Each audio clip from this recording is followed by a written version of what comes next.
Okay, people. So I am here today with Daniel Bowers.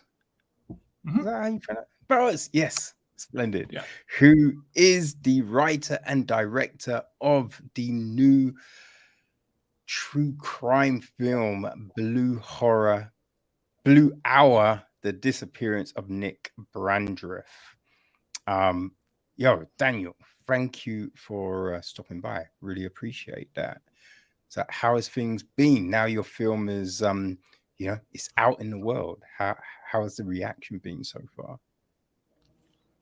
It's been fine. We premiered at Panic Fest a few months ago and screened an unfinished version because we did post in like 4 months. And that was sort of the real tidal wave. It's on demand, so we have no kind of idea like how it's being received. It was a little different at Panic Fest, like being in a theater full of people and stuff, and screening alongside some like really great films at one of the premier genre festivals in the US. So we kind of got a lot of our kinks worked out. that was the scary one. Yeah, how does that feel, right? Because I've found that a lot at festivals, right? You get sent the screeners and it's the film might not be fully finished, right? So because I think a lot of people will be like, oh right, I get this part, they just need to add this or blah, blah. But then there's some people that will walk away going, oh well, I mean, that's like that. How do you kind of balance that with yourself when it comes to hearing that reaction, knowing that actually we still got this to add and this to add? So truthfully, I don't think people noticed in our case what had and hadn't been finished. So it was kind of fine. The submission process is kind of awkward, being like, hey, we'd love to be in your festival and we're not done. But, the Panic Fest dudes have been friends for a little bit, and they liked our short films, and they were super kind about it. When they heard we were working on a feature, they were like, yeah, just send it. Well, let's see what it's all about. Well, that's handy. That's good. That's a good thing, man. So how did this idea come to you? Well, Nick Brandreth sent me this breakdown. It was this sort of one run-on sentence that was probably like a page, just thoughts of someone encountering this box of photographic equipment and going into a parallel dimension and stuff like that. And I kind of looked at it, I was like, dude, I don't know what the fuck we can do with this. This is kind of a lot of nothing. And then I suggested, like, well, what if we, I was watching lots of true crime during the pandemic. This was sort of like peak COVID in the States kind of thing.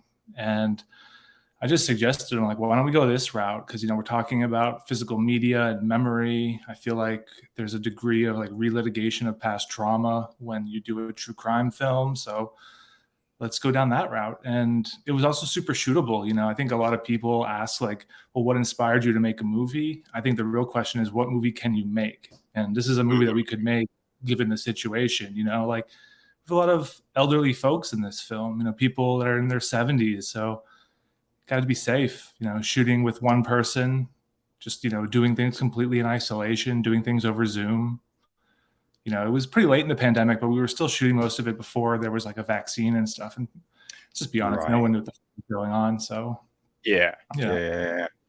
I mean, being big chunks of it being outside must have been helpful as well in that regard.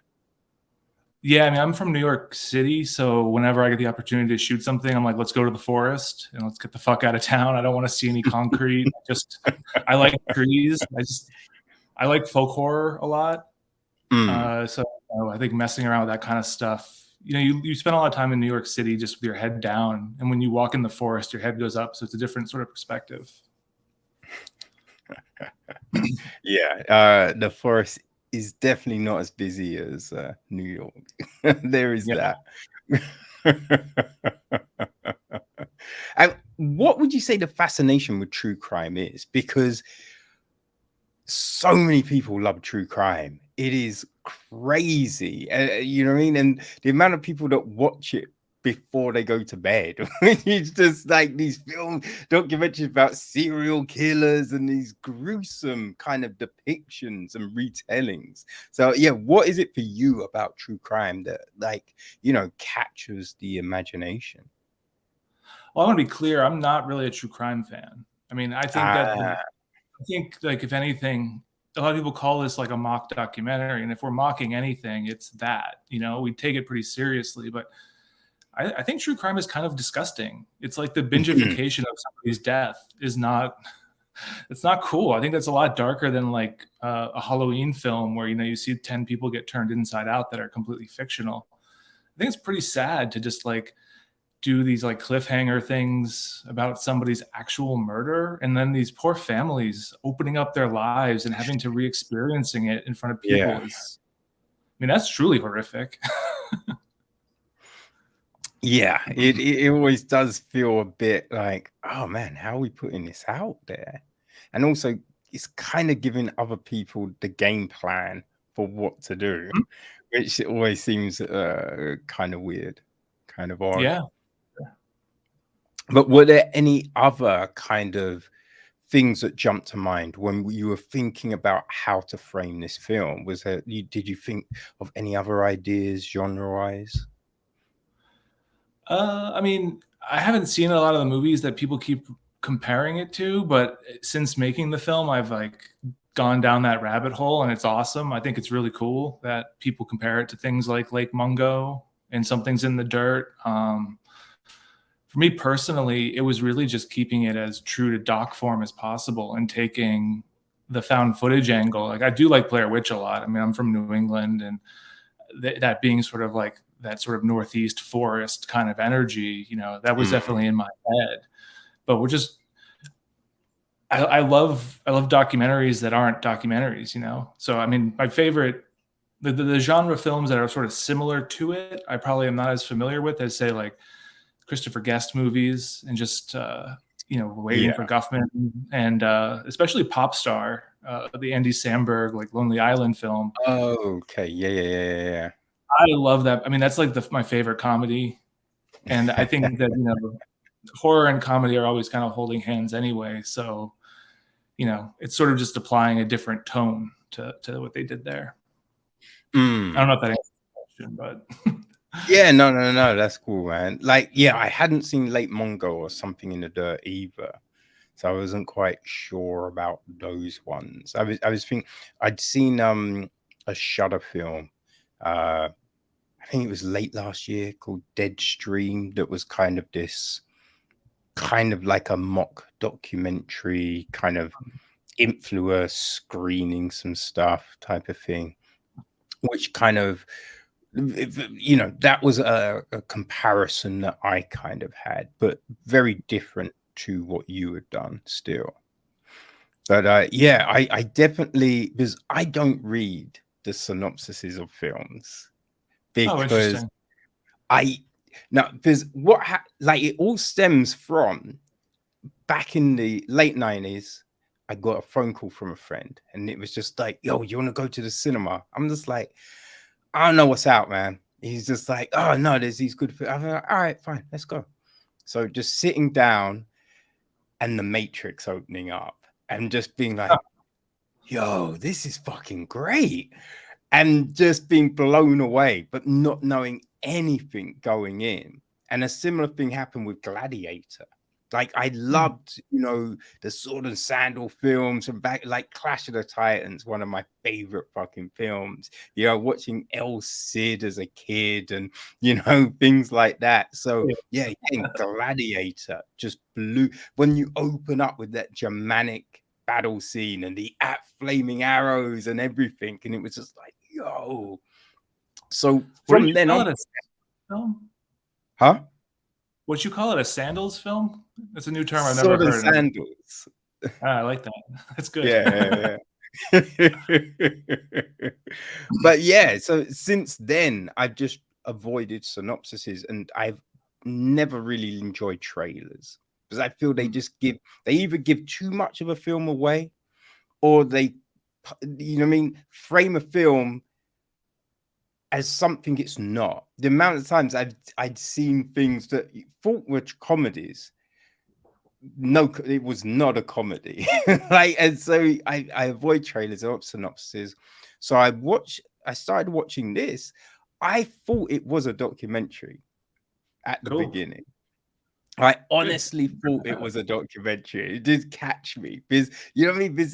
And I think the way you created the tone of it at that start to like look like it's this old TV footage and the headshots and the news report and that. And so I'm just like, oh, okay, a documentary. All right, let's check this out. And then it's just like, oh, this isn't a documentary. But yeah, the way you put that together, like how easy was all of that to get the tone right, the graininess right, just all of those things. I mean, I wouldn't say that it's easy. We probably spent more time on that kind of stuff than anything. We kind of wrapped production and then we kept shooting. We would print out newspapers and we'd print like on velvet and stuff to get the right sort of texture. And then we would shoot macro newspapers because you can do it digitally. And just the background, like I'm a visual effects artist. I work on movies and there is a lot of visual effects in our film, but a lot of it practical. A lot of it is shooting someone doing like the news footage. That's a green screen shot that was like shot at 6K. Then I sent it and we would then play it back on just a TV and we'd film the TV because it would just be the scan lines of an old tube television just look so specific that it cheats you out so much more to just put a lens like right up on the scan lines instead of, you could apply that in post, but truthfully, I can always see the difference. And my editor, Mike Hedford, produced the film as well. He was very adamant about this approach and he was spot on. It definitely, it lends to the credibility, I think, quite a bit. Oh, for sure. Like, where did he come up with that idea? Do you know? I don't. We kind of just kept messing around with stuff. I mean, we shot on like every format. There's 16 millimeter actual like home movies. There's, we shot a bunch of Super 8. There's 35 millimeter medium format cameras, GoPros. Like we threw it all at this because that's kind of how life is, especially when you want to create that sort of thing that the movie spans almost 30 years, which is sort of a weird thing for this like true crime. But when you have none of it at the onset, how do you create the entire world? And for us, we're all kind of camera nerds, so went down that route. Right. Like, do you think this would have been the same without your VFX experience? If I didn't do visual effects, I don't know if I'd still be making movies in my spare time because it affords me a degree of flexibility that most filmmakers don't have. And honestly, the biggest thing is that like just having the background in visual effects, every single day I experience the kind of mistakes that people have made at higher levels. So we can avoid them. And also we do things so small, like it would be a different film for sure. I don't know if I would have even tried to make this movie if I didn't have a compositing background. I mean, I did like 350 VFX shots, just like me and then one dude in LA who I went to school with, who's also a VFX artist. We did it all just essentially the two of us. Right. God damn. How long did that take, man? So one strength of having the visual effects background is as we're cutting, we can be doing the effects. So it didn't really, our editorial process, and we were able to then go because we were like shooting scenes and then cutting them, shooting scenes, then cutting them. We were doing post for over a year, but we were only 4 months after we wrapped production, we were done. So it's actually pretty tight, but that, we just kept working in different stages throughout. Interesting. Like, what was the toughest effect for you to create? I mean, I don't want to spoil things too much, but the ending it's something like 120 consecutive visual effect shots. it's crazy. Like even in really big films, that rarely happens. So when you do it at the time, I mean, when I say we were small, like we're talking our film premiered alongside Evil Dead Rise, and I'm pretty sure we spent like our entire budget was less than they spent on craft services. Like it's apples and oranges. It's crazy that people want to talk about it. I'm super appreciative of everything that's going on, but it's very much like a done in my living room after work kind of film. But probably the worst experience for the visual effects was around Halloween last year. I got COVID super bad. And I was in the process of aging up one of our actresses for one of the scenes. I was doing all this machine learning and like AI training, and I was like hallucinating. The room was like throbbing. It was such a mess. And I'm like trying to do this coding. I'm trying to figure out how we can make this like machine essentially do the shots for me. And that was pretty rough. Yeah, does not sound fun at all. Oh dear. And what about just in general? What was probably the toughest part of getting this film done? I think keeping everyone, like the biggest problem might not have been the hardest problem, but like the biggest thing was just working over 2 years, shooting it out of order, keeping people engaged that weren't necessarily getting paid proper rates. This was sort of like for a lot of the actors, these were people who, most of them are like Broadway or off-Broadway theatrical folks, right? Or they do like local theater, so they couldn't do anything. So this was like they were like emerging from COVID to come make their movie, That was definitely pretty rough. And then just shooting in, Rochester's weather is so goddamn unpredictable. Like the whole snow thing was not something we could predict. And we were just constantly juggling schedule to make some of the time travel beats make sense around like one of the worst climates in the US. I mean, Phoenix seems pretty shit right now too. Like you get like 3rd-degree burns walking down the street, but yeah, that's not we were shooting and it was like 4 degrees. It was pretty frigid.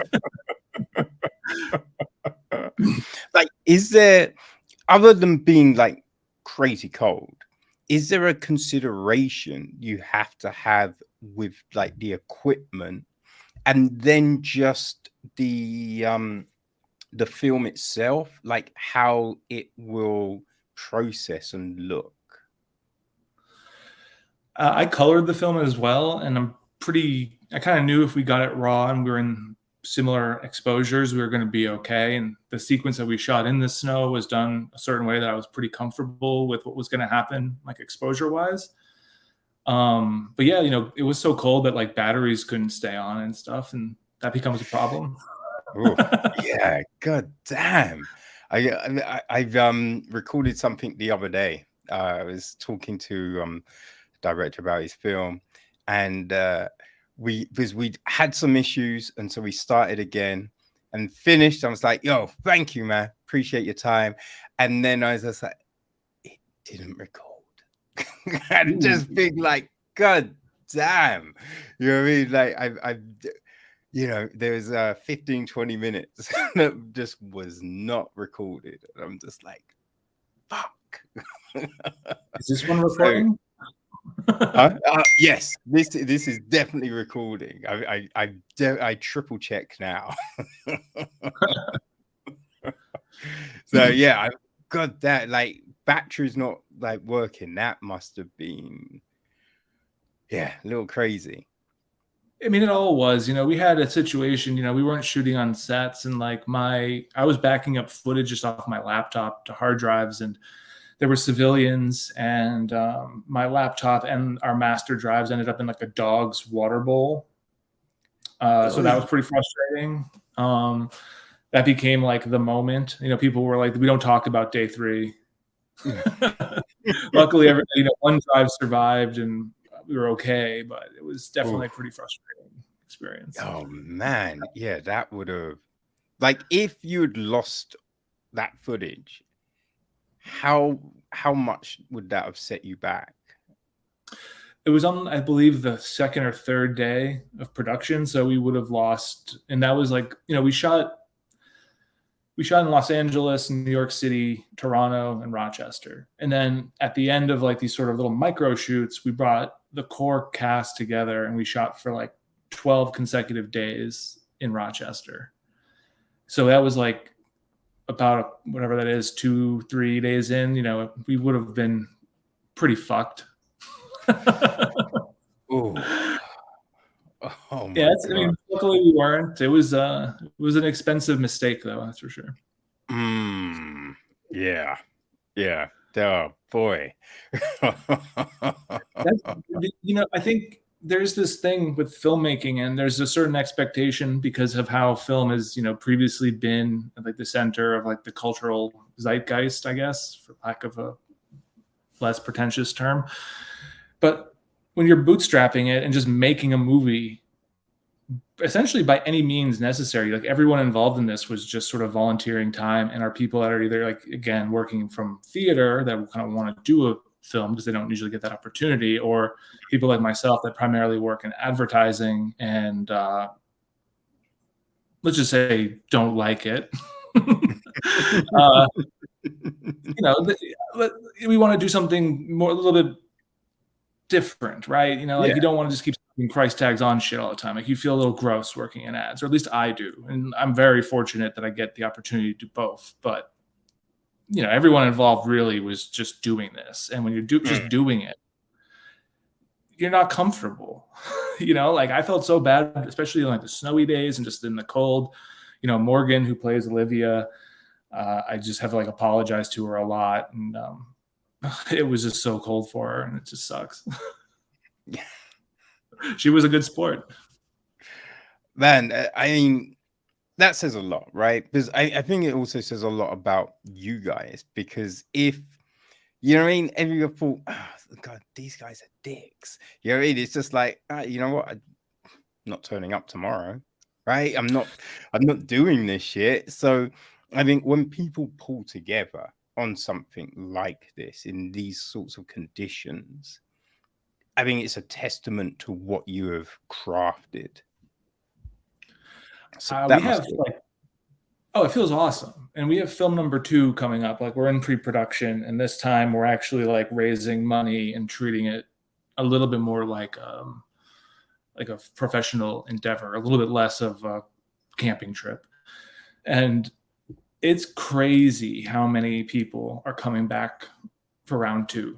I mean, we've just put them through absolute hell, and lead cast, all the crew, everyone wants to come back because everyone nice. wants to do it again. Because by the end of that main shoot, I mean, no one wanted to go back to reality. And I can't.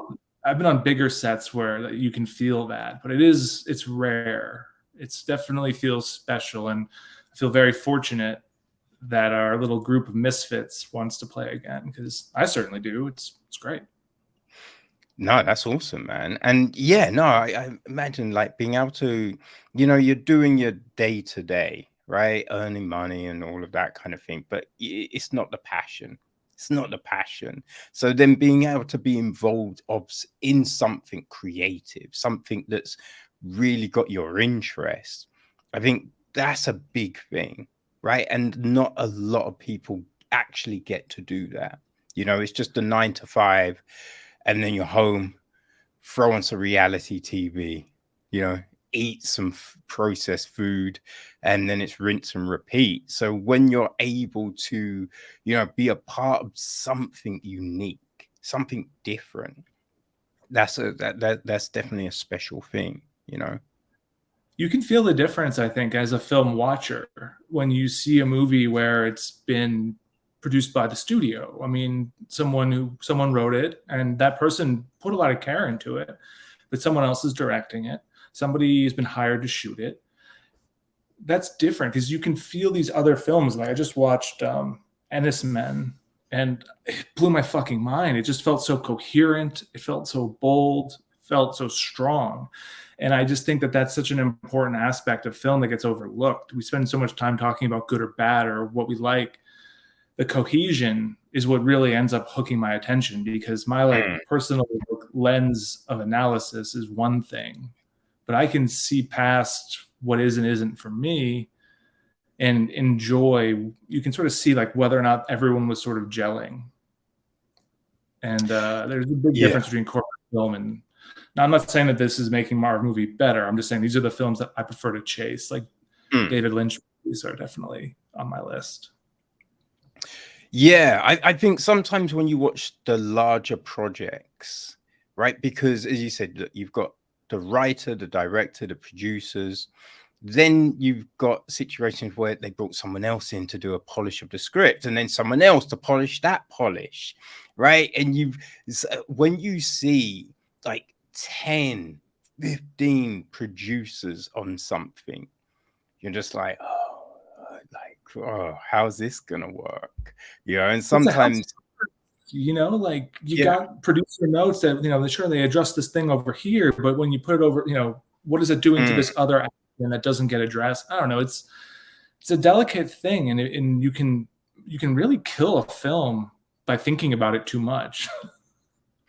Yeah, no, definitely. And I think sometimes it's because what do you think about this, right? Because obviously you want to try and gauge how people are going to interpret your film, right? So you do the screenings and all this kind of thing.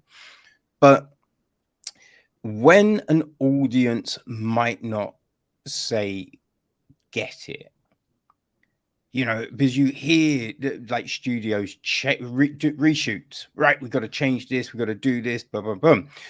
It's like, oh, we tested it and this audience didn't get it. But I often wonder, like, how much credit should you give that, right? Because not everyone has the same taste, right? And it then depends, what's your day been like?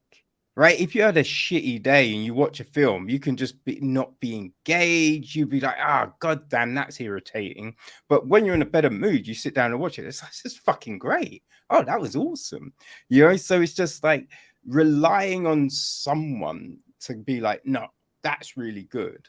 Sometimes I just think, show it, but don't let that be the be all end all of something. Don't necessarily change an ending, because you oftentimes you'll see this film and that they've reshot the last third, and you might go, the last third is just disjointed as fuck, like that doesn't work.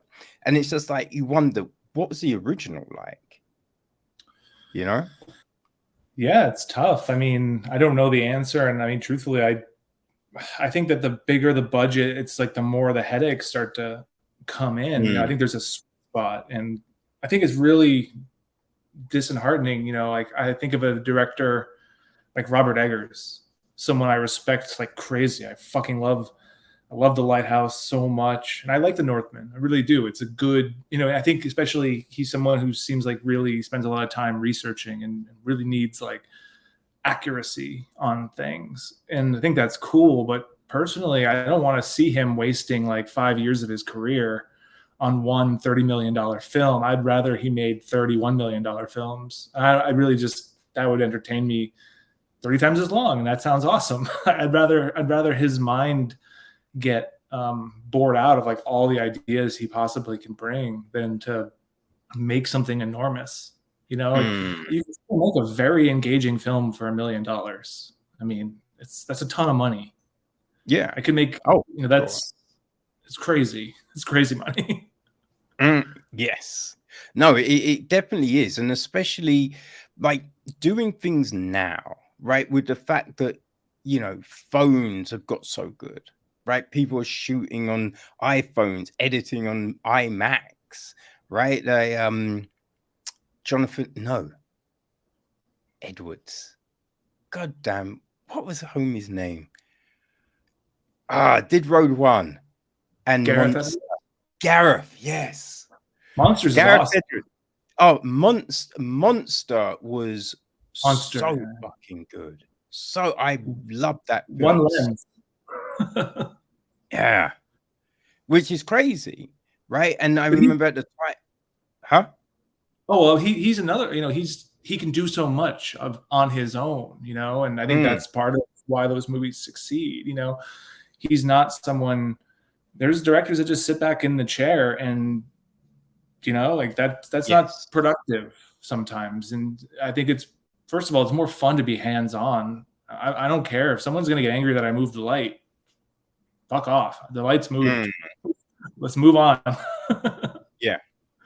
No, but I also think, right, if you can do more components of something, it gives you a better insight into the bigger picture of this thing, right? Mhm. Because you know how VFX work. So when you're framing a shot, you'd be like, actually, if we do it like this, it's then less work on the back end, right? Rather than, yeah, we're going to do this shot and we're going to do this and blah, blah, blah. Not thinking about how much work now some poor motherfucker is going to have to take to then correct this and balance that and just do all of those other things. So it gives you that different perspective, which then I would imagine it can create a better shot.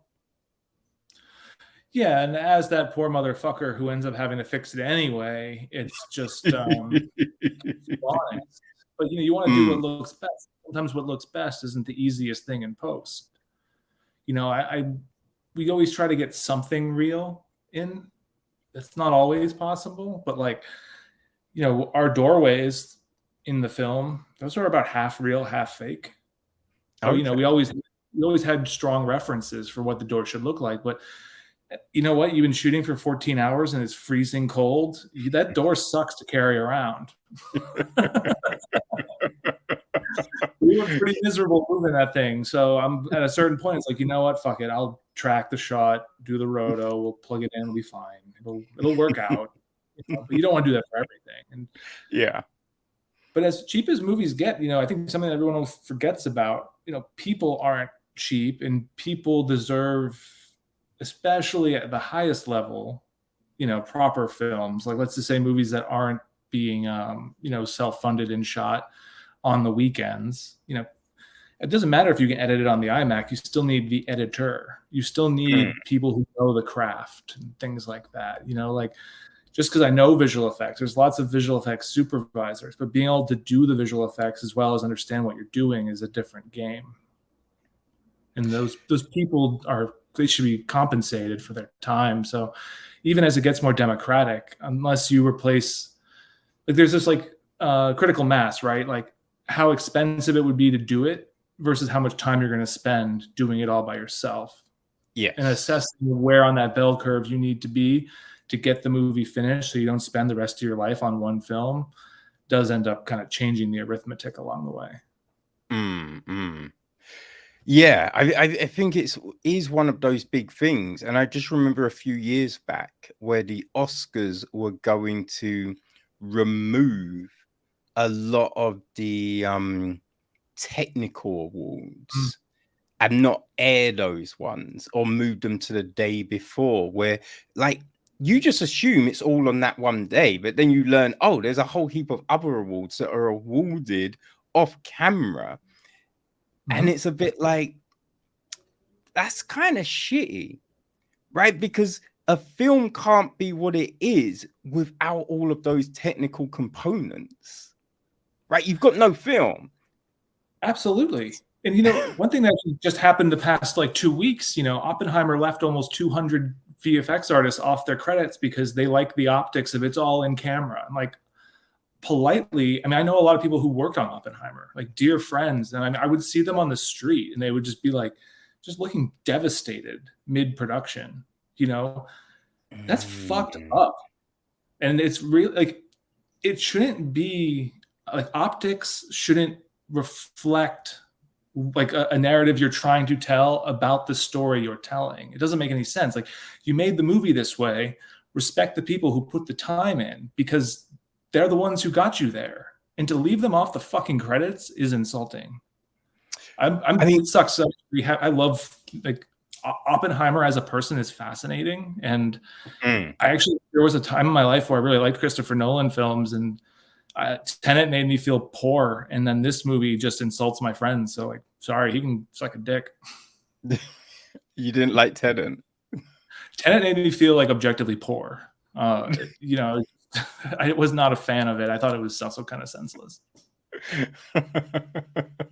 Sorry if you like it. I'm not trying. I don't care. Like, I'm not gonna ever interact with Christopher Nolan. This doesn't matter. Like, no, but you know what? Like, that's fine because it never bothers me. Like, when you don't like, if I like a film, you don't like a film. It's like, it's whatever. We're not gonna always like the same things. We consume. That's why I like Tenet.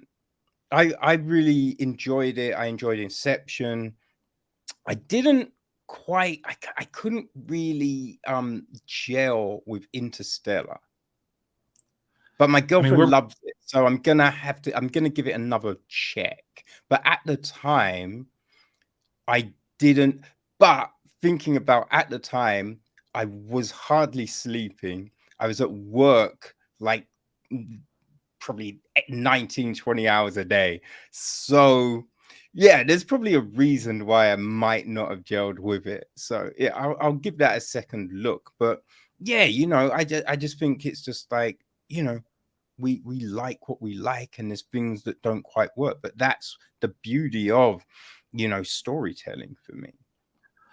Yeah, look, I mean, I'm mostly just crapping on him because I don't like this false narrative that he's telling. I think and this is more of like a personal thing. Like when we brought up the Oscars, and like my mind immediately goes to that Tiger in the Boat movie, and that's when I wrote off Ang Lee as a filmmaker, because Rhythm and Hughes, the company that carried that film to one thing that's absurd. What's that movie called? Life of Pi. Yeah, Life of Pi. Yeah. So the movie won Best Cinematography. Yeah. That's absurd. That's a green screen the entire time. There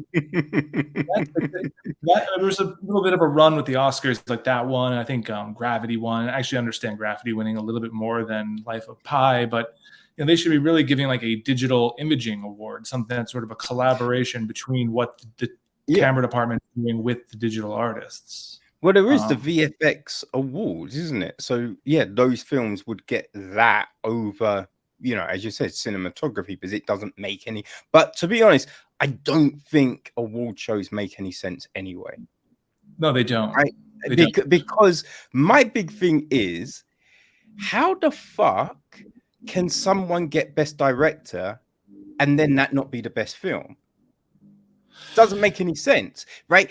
And then if it's the best film, then surely that film gets the best actor, actress, like all the awards would go like that. It doesn't make any sense to split the awards up, because if you're saying something is the best, it's only the best because of the other components of it.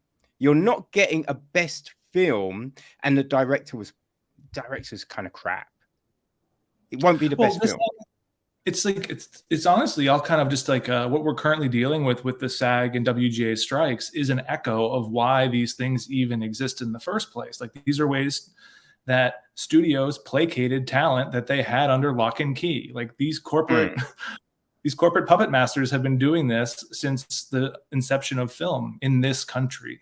I mean, all this stuff needs that huge asterisk, because like so much of us kind of like associate the cinema with Hollywood, and like, that's not movies. And in fact, Hollywood is not American movies. I mean, one of the cool, to say something positive, which seems incredibly out of character during this conversation, I think the digital era has brought in a period of like regional cinema, and I think that's awesome. And I want to see much more of that, because it's, this is a big, vastly different topography kind of place, and I want to see all types of stuff. I think that I'm sure there's people in other states that are doing things different, and I got to see some of them at Panic Fest, and I hope it just keeps happening. I hope more people say, fuck it, I'm going to make a movie, because those are the movies I want to watch.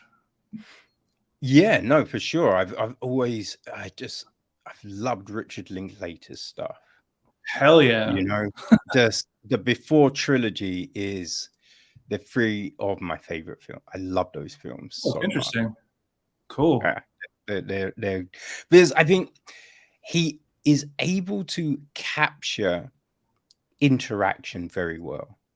And get it Like, so I hate, like, there's a load of rom-coms that I hate, right? Because you just think no one's saying that, no one's doing that, right? Like that, it's like someone will have an argument and they're wrong, but then at the end of the film, the other person apologizes and then they're happy. And it's just like, wait, motherfucker ain't got nothing to apologize for. You're in the wrong. What's happening here?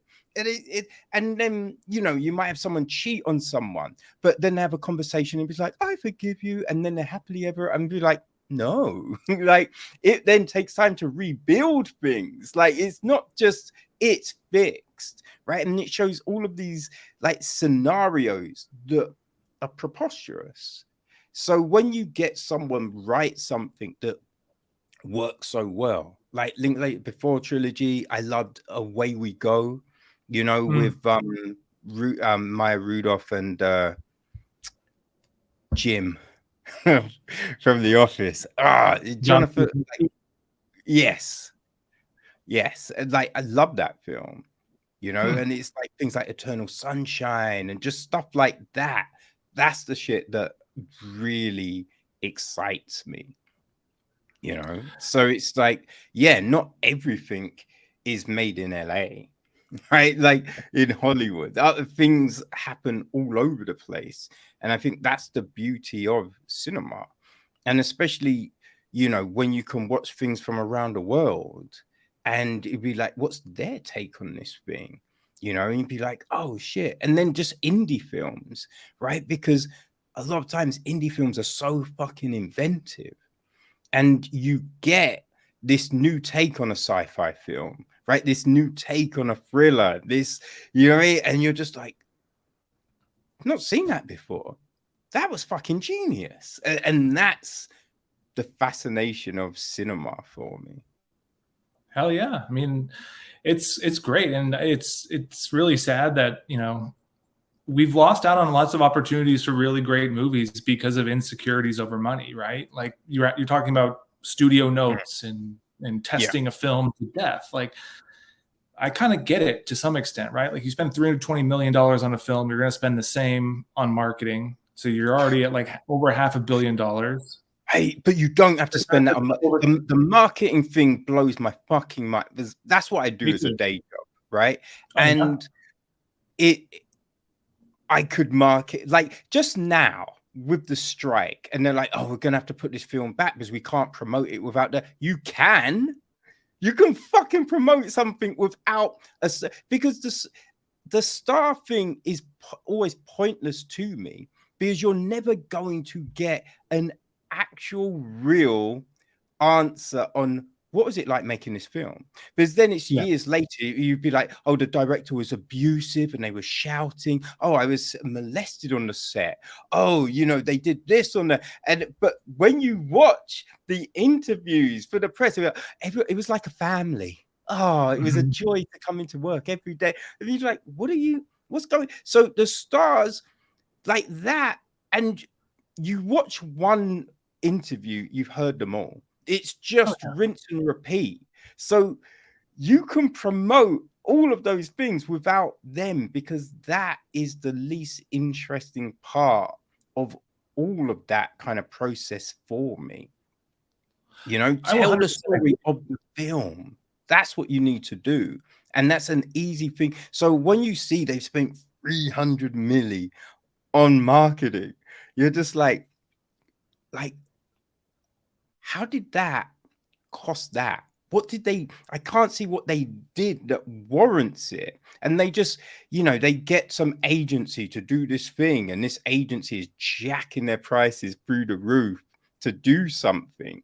And it's like there was one time at work, I was trying to get some podcast started. And I spoke to the in-house studio that supposedly did this. And I was like, okay, so yeah, how much to do? And there was like 20 grand to make 6 podcasts. And I'm just like, say what? I'm just like, yo, I could do this shit for a fraction, not even a grand. You know what I mean? It's insane, those costs. Yeah. No, I mean, I don't disagree. It all makes sense. I think Gareth Edwards probably has an interesting perspective on it, having gone through promoting Monster to promoting Rogue One. He's Yeah. probably had but these, a really big film like that, it's a big risk. Like for us, we screw up, it's not very much money lit on fire. For Disney or whatever, like that's hectic. That's very stressful. And I would hate to be the filmmaker, because the director ends up being the one who gets the praise, but they also get the ones that they take a lot of shit too. Yeah. I think, I mean, that's why you can see we're getting so many sequels, so many reboots, because people are scared to mess with a new idea. And it's just like, oh, well, I heard they were doing a sequel to Mrs. Doubtfire. That is just like, How? yeah, why? What the fuck are you going to do Robert with that? Williams has been dead for like 20 years. Yeah. It never makes sense when they do these. That's a tough movie. I mean, just thinking about it, you've opened up a weird portal now.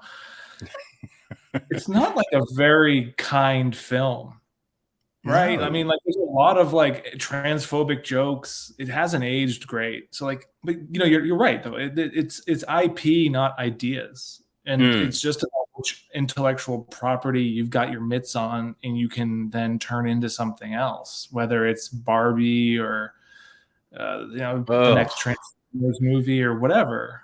You just see all the IP Mattel now want to bring to film. They're gonna a Magic 8 Ball film.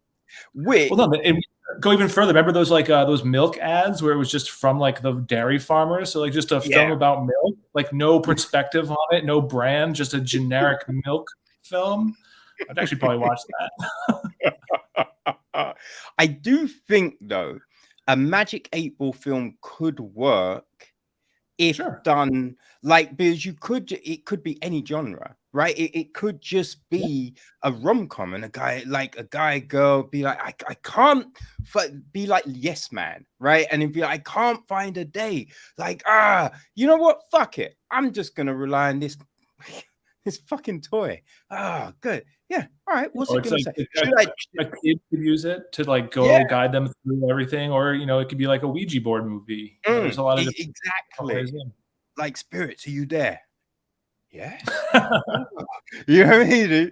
Like, yeah. So I think if done right, that could actually be kind of decent. But some of these other like properties that are getting, you're just like, why? Like, what do we do? I read today Crayola getting into films. I like crayons. Yeah. But at the same time, there's so much media. I don't think things have changed all that much in that regard. There's always been a lot of IP heavy films ever since the 80s, and there's just a lot of ways to watch this stuff now. It's a different time for sure, but at the same time, that's not always bad, right? Like Everything Everywhere All at Once. That's an original idea. That's giving people who wouldn't normally have those same roles really cool positions in the film. Looked awesome. Fucking rules. I couldn't watch the film. I'm pissed because I hear it's so good. Subtitles. I've got bad eyesight. I'm basically blind. And so you just got all of these subtitles. And then when people put subtitles on screen, but no hard background behind it. Oh, sorry, because we do both of those things. Yeah. But I mean, there wasn't a lot in your film, you know, so. But that's always just a huge problem. And then it depends on the language, because there's some, and there's like, I remember watching Amelie back in the day, but that was a very slow spoken film. And like La Femme Nikita again, there wasn't a whole heap of text. And it wasn't like really fast, but then you watch some and people are like, oh, it's better. And you're just like, I watched because they dubbed Crouching Tiger Hidden Dragon, right? And the studio said, if this is successful, we will continue to do this, right? And it sold like gangbusters. right? So when they brought out House of the Flying Dagger, I was like, oh fuck, awesome. I'm gonna rent that out. Went to Blockbusters, right? Rented it out, subtitled. It took me double the time of the film to finish the film. And by the end, my neck hurt because I was just like, I think it's so. I was just like, oh, god damn. Because it was just so fast. It was like, stop, rewind, stop, rewind, stop, rewind. Nice. So yeah, like everything everywhere. I'm thinking like, will they bring out a dubbed version or something? I don't know, but yeah, there's certain things that just I have to let go by. A really good one that is slow. It's in German natively, and they have a dub of it. But I mean, I prefer watching it because when you have the dub, I mean, there's all the weird audio Yeah. issues that happen. You know, you start to like lose footsteps and shit like that. But Dark on Netflix, it's a TV series, but it's very Oh, cinematic. It's yes. fantastic, and it's a very Yeah. slow thing. So even like you find yourself like kind of learning a little German by the end, which is kind of exciting.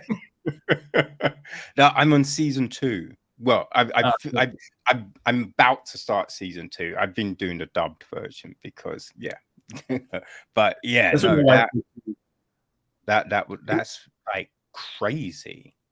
I love it. I think it's a husband, wife, writer, director. And I mean, I would love for them to do films because my issue with television, it always feels like junk food, you know, like you eat like 5, then you eat like 10 chips. It's just always there. I like my beginning, middle, end.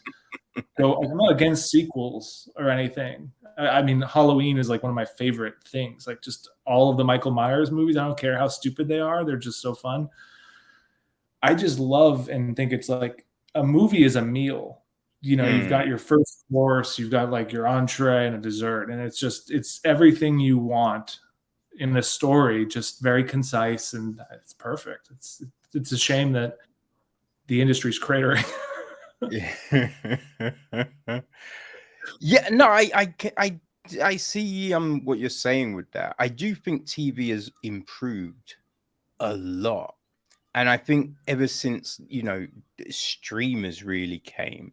Now, we did see it with HBO, right? Because there was some great series like Rome. I loved Rome. Rome was so fucking good, and because that was short, right? They took the English model of only doing like 6 episodes, I think it's 6 or 8 episodes, Rome, a season, rather than because I hated like 22, 24 episodes because there was so many shit ones, right? There was so many episodes that just felt like filler and Mhm. they didn't progress the story, they didn't do anything, and you're just like, wait, what did I just watch? That was, and you just think that would have been so much better if it was half the length, right? So I think now we are seeing conciser storytelling in TV.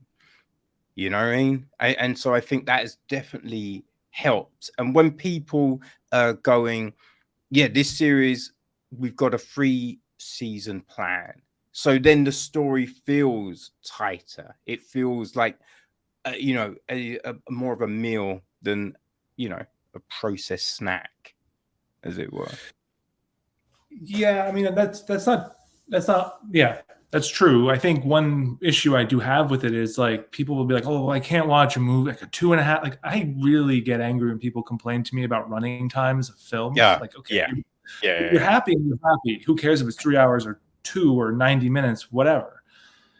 People will bitch and moan about a 2.5 hour long film, but then they'll watch like 5 episodes of a 40-minute TV show. So you've actually spent like 4 hours on the couch instead of explain this to me because this is actually less time. Mm.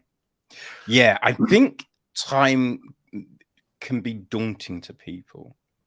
Mhm. Right. So if they see something is 3 hours, it's just like, I don't know if I can spend 3 hours. But if it's 40 minutes, be like, I can do 40. And then it's be like, yeah, I can do another one. It visits these incremental chunks. But But like, the let's take a little bit of like responsibility for our point of like where we are in time. Like, look at the clock. Are you going to put The Irishman on at 10 o'clock at night? Of course not. But if it's like a Sunday afternoon, it's raining out, you don't have anywhere to go, what the fuck? Put on a 4-hour movie. Who cares? Like, experience a narrative in a different way. And I just think it's common sense. Well, the thing with a long film for me is if the story is good, right? If it's been done in a great way, you do not notice the time. You don't notice the time. There's times when I've watched a bad 90-minute film and it has felt so long. And it's just like, God damn, how long have I? Oh, it's only been on 20 minutes? Oh, okay. But it just felt like forever. And then the long ass film, like the extended cuts of Lord of the Rings, which frankly are the only cuts you should be watching, they do not feel like 3.5 hours, right? Because I just thought they flowed so well. And I just, they're so fucking good. I love the in the Return of the King, the Mouth of Sauron, which isn't in the original cut, and it's this really surreal looking nightmare character, which I guess is not from the book. And then the whole and people take umbrage with Aragorn like killing him and shit. I don't give a fuck. That's awesome. Everything about that sequence is so cool. The character just looks like, maybe it's just because it's not finished or something, but I agree. Especially there's like story arcs that get completely axed in the second one. Yeah. Characters that don't make sense in the theatricals, really. The only one that I don't think adds a ton is maybe the Fellowship. That of the extended cuts, that one I don't notice as big a difference. But I'm kind of a knob with Tolkien. Like, I don't know his writing too well. No, but I think with the first one, it's not necessarily these huge chunks. It's just like small little bits and that got added back kind of thing. Where the other ones, it's more kind of noticeable what was left out and what they've added kind of thing to it. There's some pretty shitty tree sequences in the second one, especially. There's a lot of like tree exposition, which is kind of like the worst thing because it's like slow moving exposition, just telling you exactly what's going to happen. You're like, all right, bro, let's. Man, I love the Ents. Don't knock the Ents.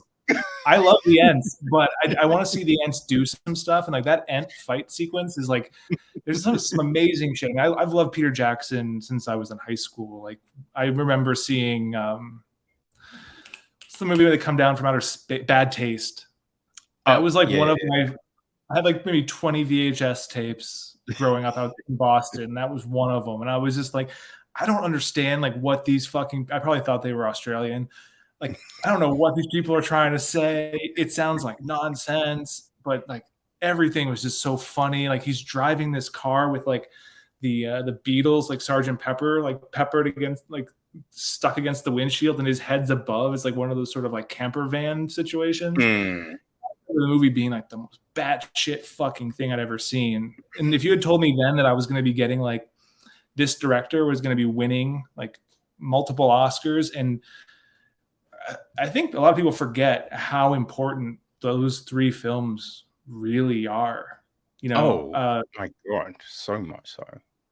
Because like, what's that movie? It's with Elijah Wood and Josh Hartnett, The Faculty. The Faculty. Yeah. So the Faculty is one of my, it's my favorite of the Body Snatcher remakes, for lack of a better term, copycat films. But like Elijah Wood raps that, and then he goes and makes Lord of the Rings. And if you think about it, and you think about how, like, what the leap is between those, and I get it. Like, one is a Robert Rodriguez making a bigger independent-ish kind of horror film. One is a massive, massive global event. But they feel like they're in different universes. Like, they feel like they were made in different decades on different planets or something. It's really insane. Yeah, and you know, because I think you hadn't done what they did with Lord of the Rings before. right? It was this huge undertaking that at the start people just didn't think it was going to turn out very good. People had Yeah. no faith in, because there was a load of, you know, kind of smallish actors in it. Like, you know, there wasn't a whole heap of big names. And then, which I think is great, right? The whole arrogant change just literally the day before filming. And I just think no, it wasn't Gerard Butler. Robert Townsend. He's not arrogant. That would have been such a different fucking film if he had been arrogant. So it was Viggo just Mortensen is one of my all-time. I mean, when I worked on the road, we were doing dailies on the film, and every day. Oh man, it was cool. And I was an assistant colorist on that. And so we'd get the dailies, and they shot on film. So I would string the film up, and essentially my job was to string the film up, and we would scan it in. Each frame of the film becomes a still image. We'd color it, put on disc, editorial would start working, and then we would do the final color at the end. And you'd see everything, and you'd see, like, after the take, just the way he's interacting with people, and just all time fucking full on legend. I am just so hyped on everything Viggo Mortensen does. I will always like pursue his new film unless it's made by Christopher Nolan.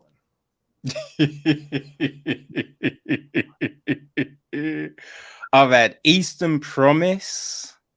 Oh, I watched it recently. It's so good. It's aged really well. Yeah, the sauna fight scenes and just that's such a great. There's word of a sequel. They've been talking about that for a while. And I think, I think it was just before lockdown that it sounded like it was set. So I think at some point, I think everyone involved is coming back. Like, well, director, writer, and Viggo. I would be so excited. I mean, anytime a Cronenberg movie comes out, it's a treat. Yeah. History of Violence was another great one. Like, yeah, Viggo Mortensen, great fucking films, and just arrogant, oh man, killed it. But yeah, especially, I think go ahead, man.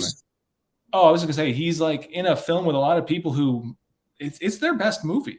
You know, you look around, it's a lot of these people are not going to be in, but then Viggo goes on to just time and time again just deliver these, like Green Book. I mean, he's a powerful fucking actor. Yeah, I did hate Green Book though. I thought the performances were good, but I hated Green Book. Oh yeah.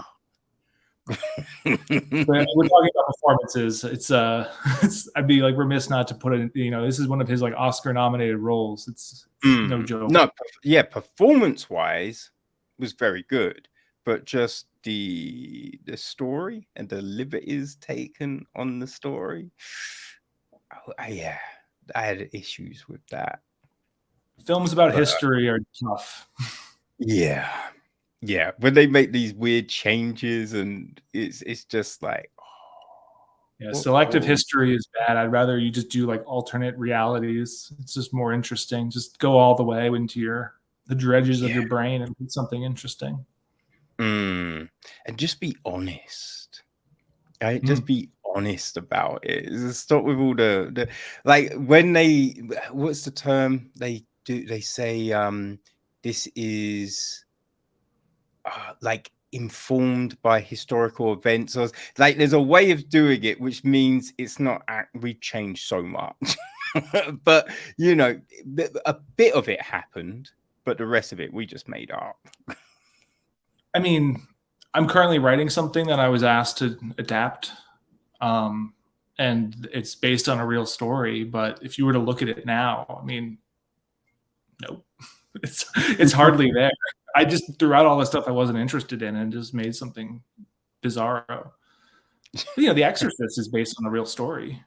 Yeah. And I think you go so far away from it, and it's just sort of, instead of saying based on, like if it's inspired by, I think that's that's a better way to go.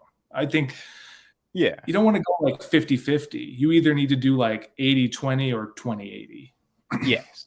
Yeah. I feel that's a fair thing to for do. Like, what do you feel when people say cinema is dead? Right? Because streaming and all of that. Like, what do you think about that? I mean, you asked what I feel, and I feel angry.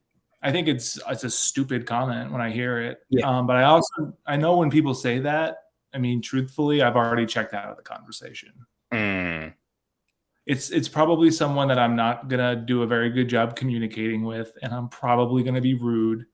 And it's better if I just stop thinking about it, because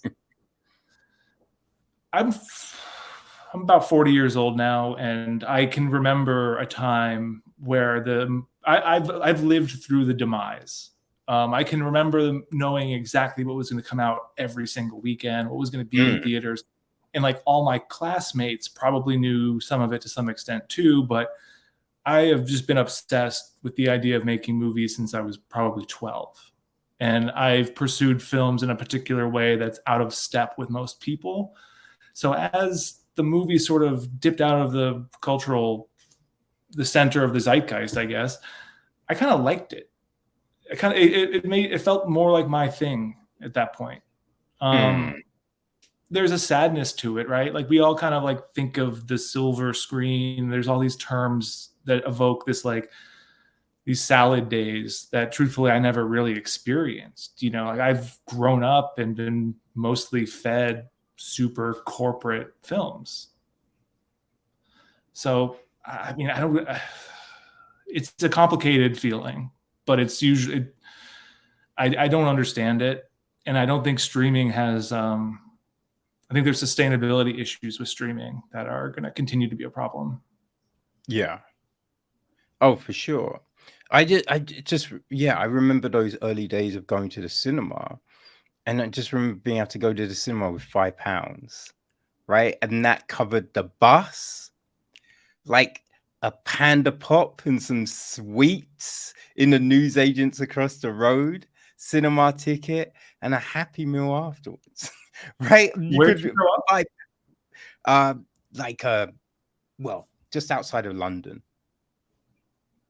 So Oh. it's you could go to the cinema, and that's a kid's ticket, right? So you're buying a kid's ticket, which was cheaper still, but it was all very affordable. And remember when it was always said cinema was the cheap date. Cinema is no way a cheap date now.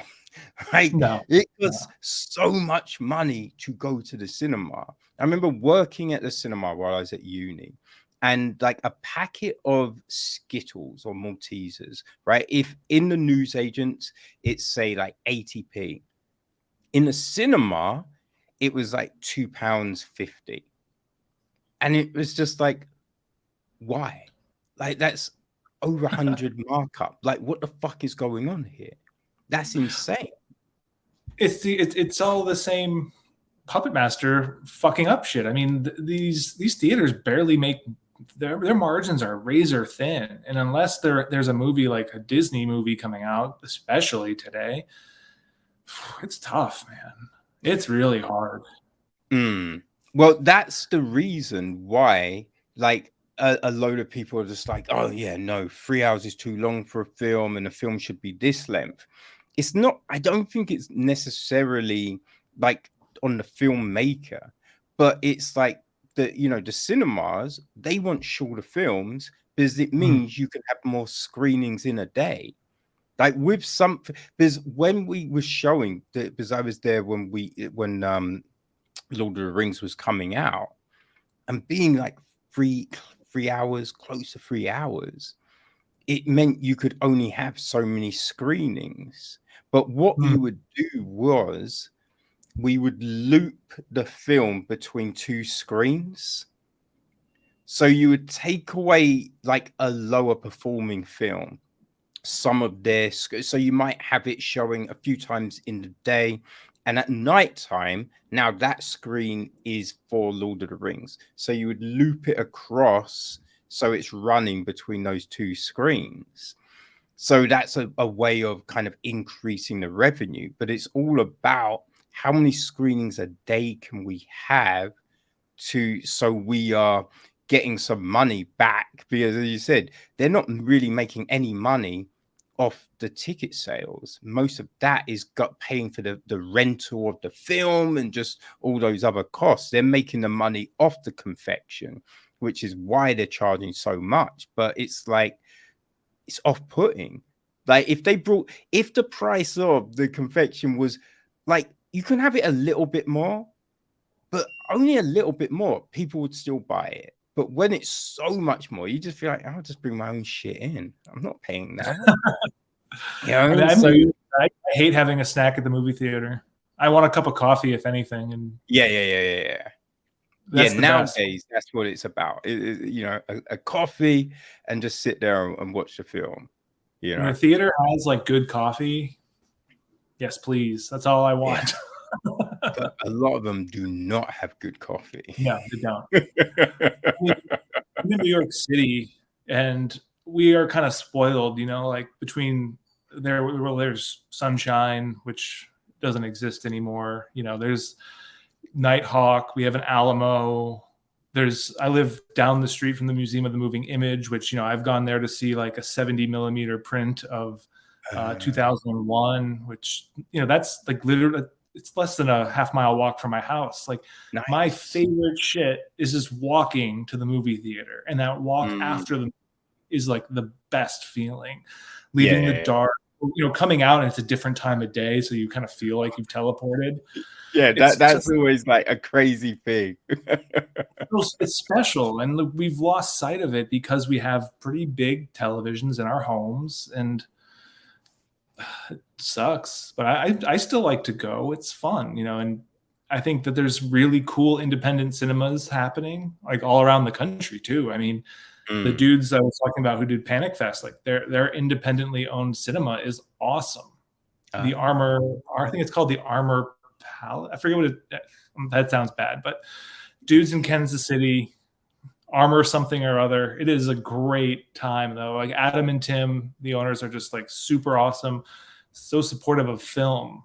Really like bringing people from New York and LA to Kansas. Like that's fucking crazy. No disrespect to anyone from Kansas or Missouri. I don't actually know what state we were in. Oh dear.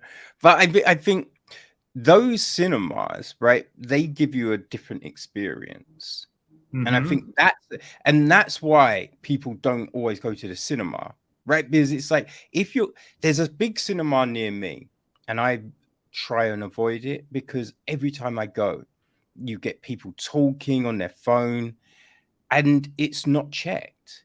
They do no screen checks. So then at the end of the film, it's like, people talking all the way through the film. Sort this shit out. And they will try not to give you a refund or just a ticket for another screening, but you have to badger them for that shit. But I know because I worked at the cinema, right? And I would make staff check a film every 15 minutes. I'm just like, you walk in, have it so obviously you're not walking all the way in, but just have it so people could see you. So if any issues, they'll come get you. They can come and get you. You're there. You can hear if people are talking. And I ran it because it used to be 3 strikes and out. I say, fuck that. If I catch you talking, you're out. I just kick people out because I'm like, you know how to fucking act in public. Right? It's not like, sorry, you can't talk. Oh, I didn't know. Of course you knew. You knew. So you're gone. And that completely changed everything. Right? We went from giving out like 100+ comp tickets or a day to nothing. Giving out no comps, people enjoying the experience. And I think when you can go and the staff are friendly, they're knowledgeable. I made sure everyone knew everything about the films. Everyone carried a torch so they could seat people. Do you know what I mean? We were on it. And that is a different experience to if you're going and the seats are sticky, the floor's a mess, like people are talking. If you're paying £20 to see you don't want that. So you're going to be like, you know what? Fuck it. I'll just watch something at home.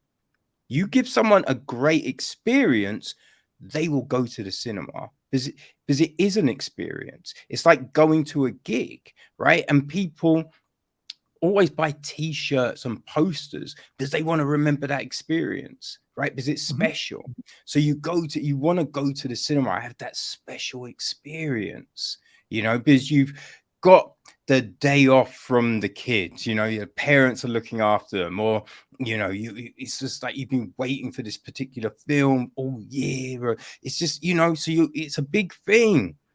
So give people that experience. And so when cinemas complain, I'm just like, yo, look at yourselves, man. What are you giving people? So don't just complain, oh, no one's coming to the cinema. Oh, we've got this issue. What are you offering people? And a lot of times it ain't much. No, that's true. And I think the streamers could learn something from that as well. Like there isn't a good mode of like presenting or just putting out suggestions for what you might like to watch. The retention is this priority, not the experience, which is such a fucked up way to look at it. Like one of my favorite shows on Netflix got canceled not because it didn't get liked or it did bad or whatever. It didn't get watched fast enough. What does that mean? It's Archive 81. It's sort of a cosmic horror. It's actually shot. I just mentioned the Museum of the Moving Image out here in Astoria. It's shot there. The main character is like a digital archivist. And then he's sort of uncovering a time travel demon situation. And it's awesome. It's shot super cinematic. It's interesting, but viewers didn't watch it quickly enough. And like I get it. I'm going to come from a perspective of I want the credits to roll. I want the films to feel like they're cared for. But like that's like a two-way street, because the more you care for the film and like advocate for them and present like there's a word that I'm missing. But in terms of just sharing and making like recommendations in a coherent manner with viewers, like that relationship is very powerful. And the streamers have completely botched it in favor of just trying to hold on to eyeballs, which I do not understand at all, because you can't force someone to like you. It's just never going to happen. So you can't like hold our eyeballs hostage either, I don't think. You need to engage and make a communication about it. Like I feel like if Archive 81 was consumed slowly, well, isn't the solution there create Discord servers, create ways to interact with your platform in other manners that break beyond a two-dimensional screen? Like I think you're spot on the experience of cinema, because that is not going to die. People are going to want to talk and hear and distract themselves. Or at least I hope they will. Who knows? Maybe we're just going to detach and we'll have robots run around and it'll be the Matrix kind of thing. Well, I like those situations. That's why, I do this, because it's being able to have those conversations about the film, right? And that's always intriguing to me, because how many directors like I speak to, everyone does something differently, right? No one does something exactly the same. So it's just like, oh shit. So how do you like plan your shoot? How do you do that thing? And that's interesting. And I just think if there could be that engagement, you'll get people more interested in, like there's the British Film Institute over here, the BFI. They're along the South Bank in central London. And with some films, they do a salon session. So after the film, you go and you can talk about the film with people. which can, I've done it a few times. It can be interesting. Sometimes you have people, going, oh, no. I think the film is this and blah, blah, blah. And you'd be like, well, can I? And he's like, is it? And you're just like, okay, so I'm not saying anything. I'm not talking. You know what I mean? But it can be interesting. I think you do have to pay for it, which can be a bit like, broke. You know what I mean? As it's like, god damn it. But I think if there was something like this, like as you said, a Discord, right? But it's about creating those new mechanisms to engage with a film, and I think that's what people are missing out on. Like I watched a film the other day, a new film called Rub, and it's about this guy going to a massage parlor. There's his friend at work. He's like, oh no, I go here, and he gets a frustration out, and he meets a girl, and then it all goes a little crazy. But the film website, because he's been using this dating app, and it's just not working. But the film website, they recreated the dating app, and I was just like, cool. that's fucking great. Like, there's so many times when I've watched the film, I've thought, I'd be so good if they recreated that bit, and it never happened. So when I saw that, I was just like, that's really fucking good. And so like the character bios were like dating profiles, and I was just like, love that. So it's like, do something different to showcase what you've done. I It's think tough. that's what needs to be done. But I don't know, man. I don't know. Like with your film, because yes, that's what we do about your film, like Blue Hour. Like when it came to kind of promoting it, you know what I mean? Like, what was the thought around that? What has been some of the difficulties or the things that you've discovered in trying to get the word out?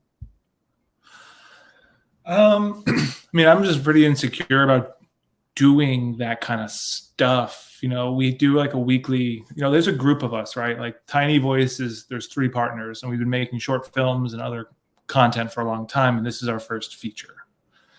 And Mike Hedford is the guy. He's like our editor and cinematographer. Everyone involved has to wear sort of 3 hats. And we've got some sort of ancillary partners that we work with repeatedly, but the core of us, we all have to wear like 3 hats and carry a project through, because you just need to if you're going to work this small. And he's kind of more into advertising and the marketing side than I am, so he's had a lot of stuff. My approach has been that I just wanted to keep talking to people. So anytime someone really advocates for the film and we catch it on like Reddit or Facebook or whatever, I'll send them a message and have a conversation and just keep talking. I think word of mouth is the best thing we can do for the movie, because I don't know, like I don't really understand the metrics of clicks and stuff. And I'm always very like, every time I see like the data, I'm poking holes in it, and no one can kind of like justify it to me. But me spending my time just talking, I mean, that's fine. Like right now I'm supposed to be doing work, so it's okay. Well, I think like, data can be manipulated, right? The amount of times I get so many messages on Instagram and it's just like, do you want 500 followers? I can get you 1 million followers. I can get this many subscribers to your YouTube channel. And it's just like, it's all fake though, right? What does that mean? It's not proper engagement, right? So what is that? But you can see when people have done it, right? And so it's just like, just having this many likes doesn't actually mean that many people are going to buy your thing or watch your thing, right? It's not a real, I feel it's not a real calibration of how people will consume something. So there's I think there's different ways to engage with people. There's different things I suggest to people at times, like to get that word out, to get people excited about something. But it's very different to from project to project, really. but I think conversation is always key. Because it's like there's things that someone might not get from a film, or from just like the synopsis of a film or the trailer. So it's just like when they hear the creatives talking about it, and the passion the creatives have for their projects, you'd be like, that can sell you, right? You hear someone talking and be like, oh fuck, you know what, I want to go see that now. Or like, I didn't even hear about that film. That sounds right up my alley. I'm going to go rent that. I'm going to go watch that. So I think, yeah, the conversation is definitely an important part of all of this. It's, there's, especially in like the horror and the, I consider Tiny Voice, we're in like the genre space, whatever the fuck that means. I don't know what movie's not in the, there's like a shorthand for sci-fi, thriller, horror, blah, whatever. Yeah. But the found footage community has been so like, just embraced this movie so crazy.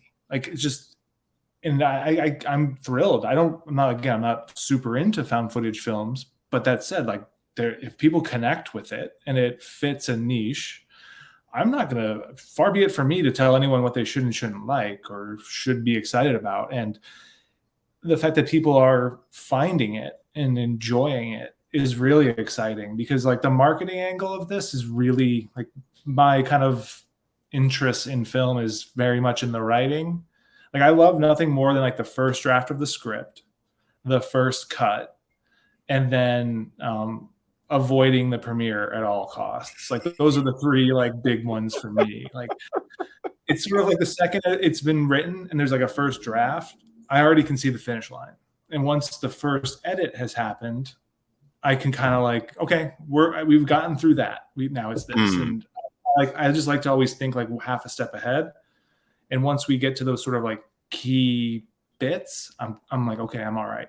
And then as long as I can figure out a way to like weasel out of going to the premiere, because that is like so goddamn uncomfortable. Like, it's just bad. It's just not fun to be in a theater when you have no idea if it's going to work. Like, that's really scary. I put on events, and it's just like, people are gonna like it. Like, how's this gonna go? Oh fuck. It's the worst feeling. And it's just, it's ugh. It's like a roller coaster keeps going up, and then eventually it's just over, and you realize that for the most part, people either had a good time or there's only two people that I experience in this. It's people that really like it and people that really don't like it. And that's the product of this film. And we kind of knew that going in. Like, this movie is not for everybody, and that's fine. The cool thing is the people who feel really passionate about it, it's unique and it speaks to them. So I'll take that. I'd rather it speak to someone specific than sort of resonate with everybody. That's boring.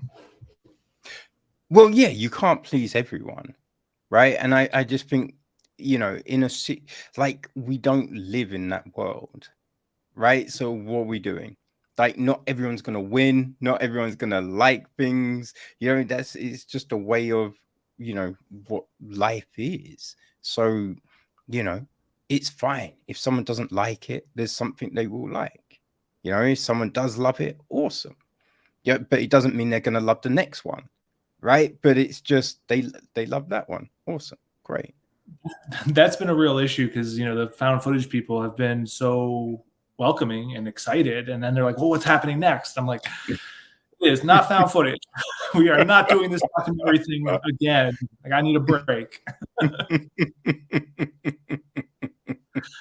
But it's tough, because the found footage folks, they're so excited. And you talk about people being excited about films, and you just want them to get the best content. You want them to be as excited as they could be every single time they put something on. Like, that's awesome. I really wish everyone, regardless if I am partial to that subgenre or not, I don't know. I think it's cool when people are just so excited about movies, because it is rare, or it feels rare.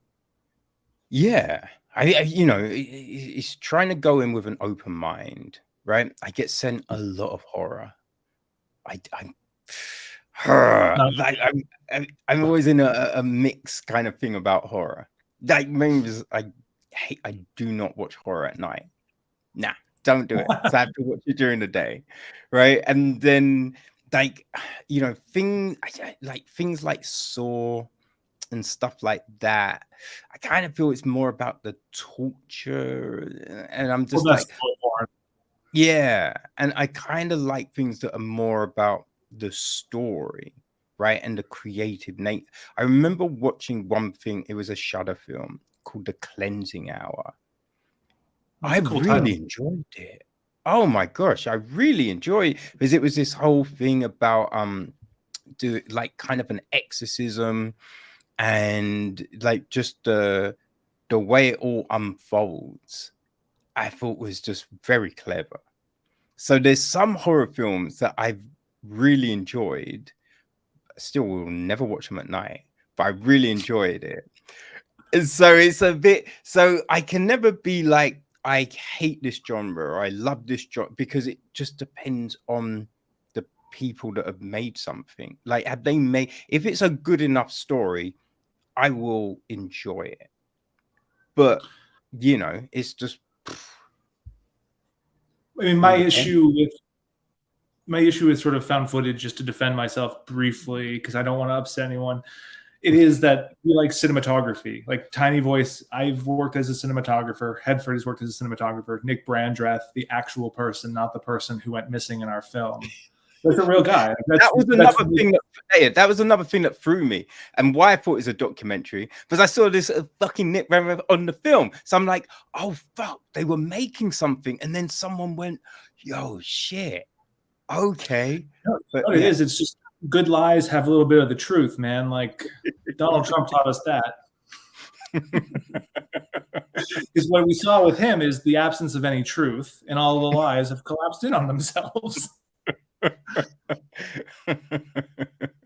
mean, that's kind of politics, right? You don't want to be a Biden right now, kind of thing. Yeah. But we give so much emphasis on the cinematography, and it's just that's something that is tough in found footage because so much of it is not cinematic. Yes. That's like part of the charm, right? It's like it's so inviting and it's so voyeuristic. And like there is voyeurism in cinema. Like Hitchcock, you could say, is like the great grandfather of a lot of these found footage films. Like voyeurism and Hitchcock kind of go hand in hand, and it just extrapolate upon it like another 40 years of cinematic evolution, and we get to Blair Witch. But it's tough. It's tough to like find a niche community and then be like, I'm sorry, no.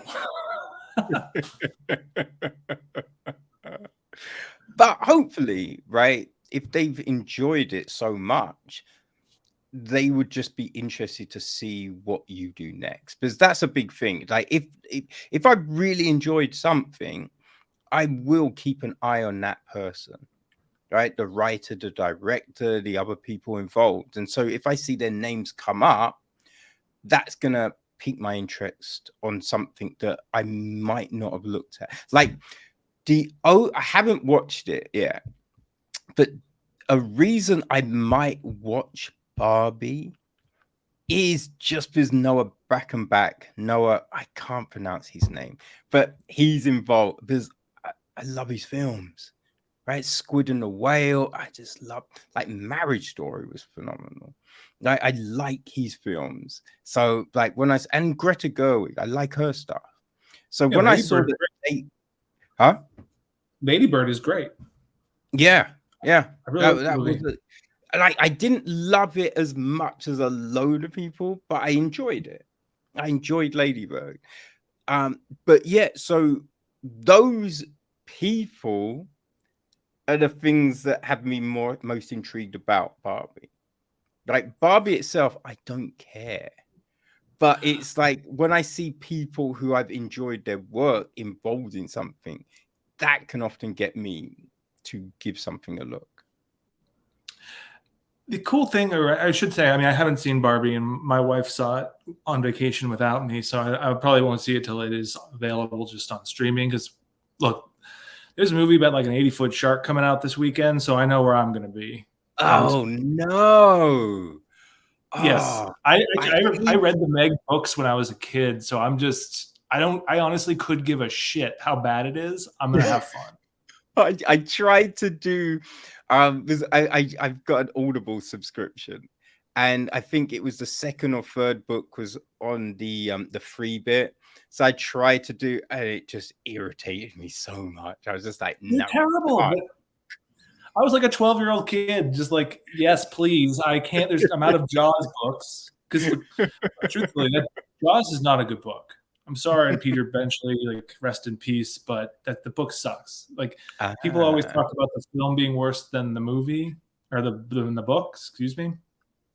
I can point to two books that Steven Spielberg has made adaptations of that are better as a film, and I just love shark content, man. It's just there's just something about it that like I will watch aquatic animals eating people forever. It's just oh, I mean, that is fun. That is like I did enjoy Deep Blue Sea. that's a I great one. I did enjoy that. But It's yeah, the Meg. Like I like the the main idea of a Meg, but it was oh, just Jason Oi, shark. No. You know what I mean? Just but just the first one no. had like Dwight from The Office was in it, and he was real goofy. It's also a really strange movie because it's like a Chinese co-production, so you have like lots Yeah. of just East Asia influence in it, and like it's odd. It's odd, but I honestly think the Meg is like it's like that movie and maybe Pacific Rim. They're like the line that separates like sci-fi channel films from like big releases. And they are both just so dumb and so fun. I mean, whether I don't even know who directed the Meg. It doesn't matter because it's like it's a boardroom film, but it's 2 hours of popcorn that is just fun. I just saw a trailer for it. I was watching something and a trailer came on. I think it was the UFC, and yeah, the trailer came on, and he's on a jet ski and he's baiting the shark, and then he beats it with a jet ski. I'm just like, you're not outrunning a fucking Meg. Like, what the fuck are we doing? What are we doing? I just remember like back in and this is like because as a kid growing up, you had Neighbors and Home and Away on. And you'd watch them because you're waiting for something else, and you finish school, there's nothing else to do. And I remember there was an episode early in Home and Away, and I checked out after this because it was so ridiculous. But there was a shark in the harbor, and the kid swims back to shore, and they're like, "Hurry, the shark's behind you!" And and it was like, "No, he's eaten. He's eaten. Like you're not out swimming a fucking shark, right?" It's a thing that freaks me out about a lot of these fucking animals because I always thought, oh, if I see a snake, if I see a crocodile, I'll just run. Then I saw that a crocodile can run faster than Usain Bolt. So I'm just like, oh, I'm fucked. Like, god damn. You know what I mean? So like being in the water with any of those things. Like I love surfing, but I'm not surfing. I'm not going to Hawaii, Thailand, not going to any fucking tropical place. I will stick to fucking Cornwall and Wales, right? Because I do not want to get eaten by a shark. But it's changing, man. Like, growing up in New England, we didn't have great white sightings. And then the seal population boomed on Cape Cod, and now there's great whites everywhere. They're cold water sharks too. They're not all in the tropics. Shut up, man. Don't say that. I'm just trying to save your life, dude. All right, that's fair. That's fair. It's just it's such a cool genre, and it's funny because if you look at it, right, like there's one good shark movie, really. Like Deep Blue Sea is fine. It's a fun, stupid movie. Yeah. If I made Deep Blue Sea, I'd be very proud of myself. But but like Jaws is like the one. It really is. It stands alone so much.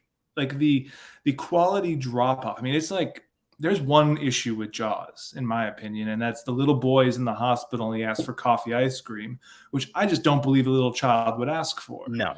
The No rest of one the film is likes coffee ice cream. no one. It's fucking terrible. Yeah. It's It like doesn't taste like fucking coffee. That's the big thing or about ice it. Oh, yeah. It's But it's such a perfect, and there's been so many. Actually, the original Piranha, the Joe Dante movie, is pretty fun. Okay. That's a fun, because it's Joe Dante, so it's wink wink nod nod. It's fuck all the corporations. He's such a anti-establishment lunatic. I mean, God bless Joe Dante. That's like one of my all-time favorite filmmakers. He's a genius. I don't know if you've seen Matinee. But I revisited that for the first time since I was little. Ooh, do yourself a favor, man. It's great. It's so great. Okay. Yeah. It's like the missile crisis thing. It's really good. Okay. All set in a cinema. Nice. There was a shark documentary Shudder put out the other day. Oh, the shark not Yeah. And like Dante's talking about that they were gonna do a shark kind of Lonely Island kind of spoof. Like was it Shark One Humans Kneel, something like that. But then it never got made in the end. And I was just like, I wonder what that would have been like. Joe Dante rules. I mean, Spielberg has said that Piranha is his favorite of the Jaws ripoffs. It doesn't really strike me Jaws ripoff. I mean, it's a little tiny fish.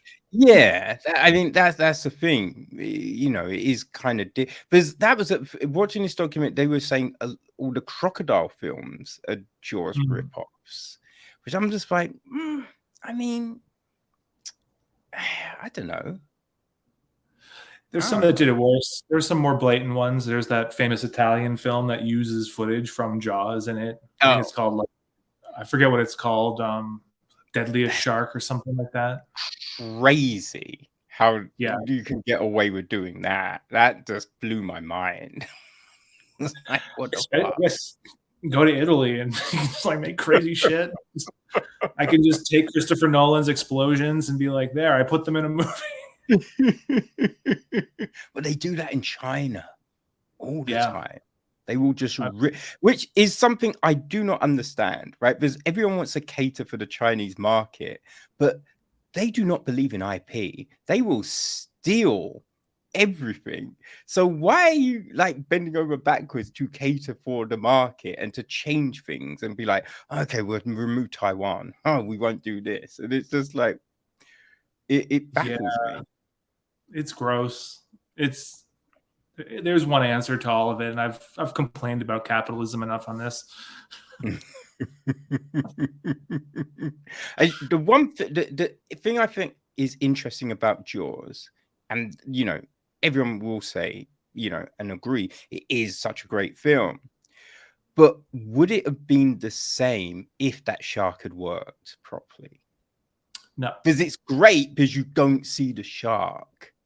But if that shark had worked properly, you probably would have seen a whole heap of shark, which would have mean that's a completely different film.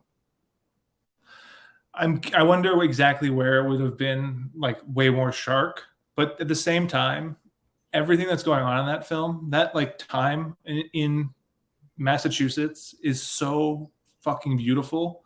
The lensing, the performances, that community. There's so much that happens on the land in that film. That is why I watch it every 4th of July. I mean, it's just, to me, like that movie just feels like summer. And it's exactly like, it's like soul food every summer that my wife and I watch Jaws. It has to happen.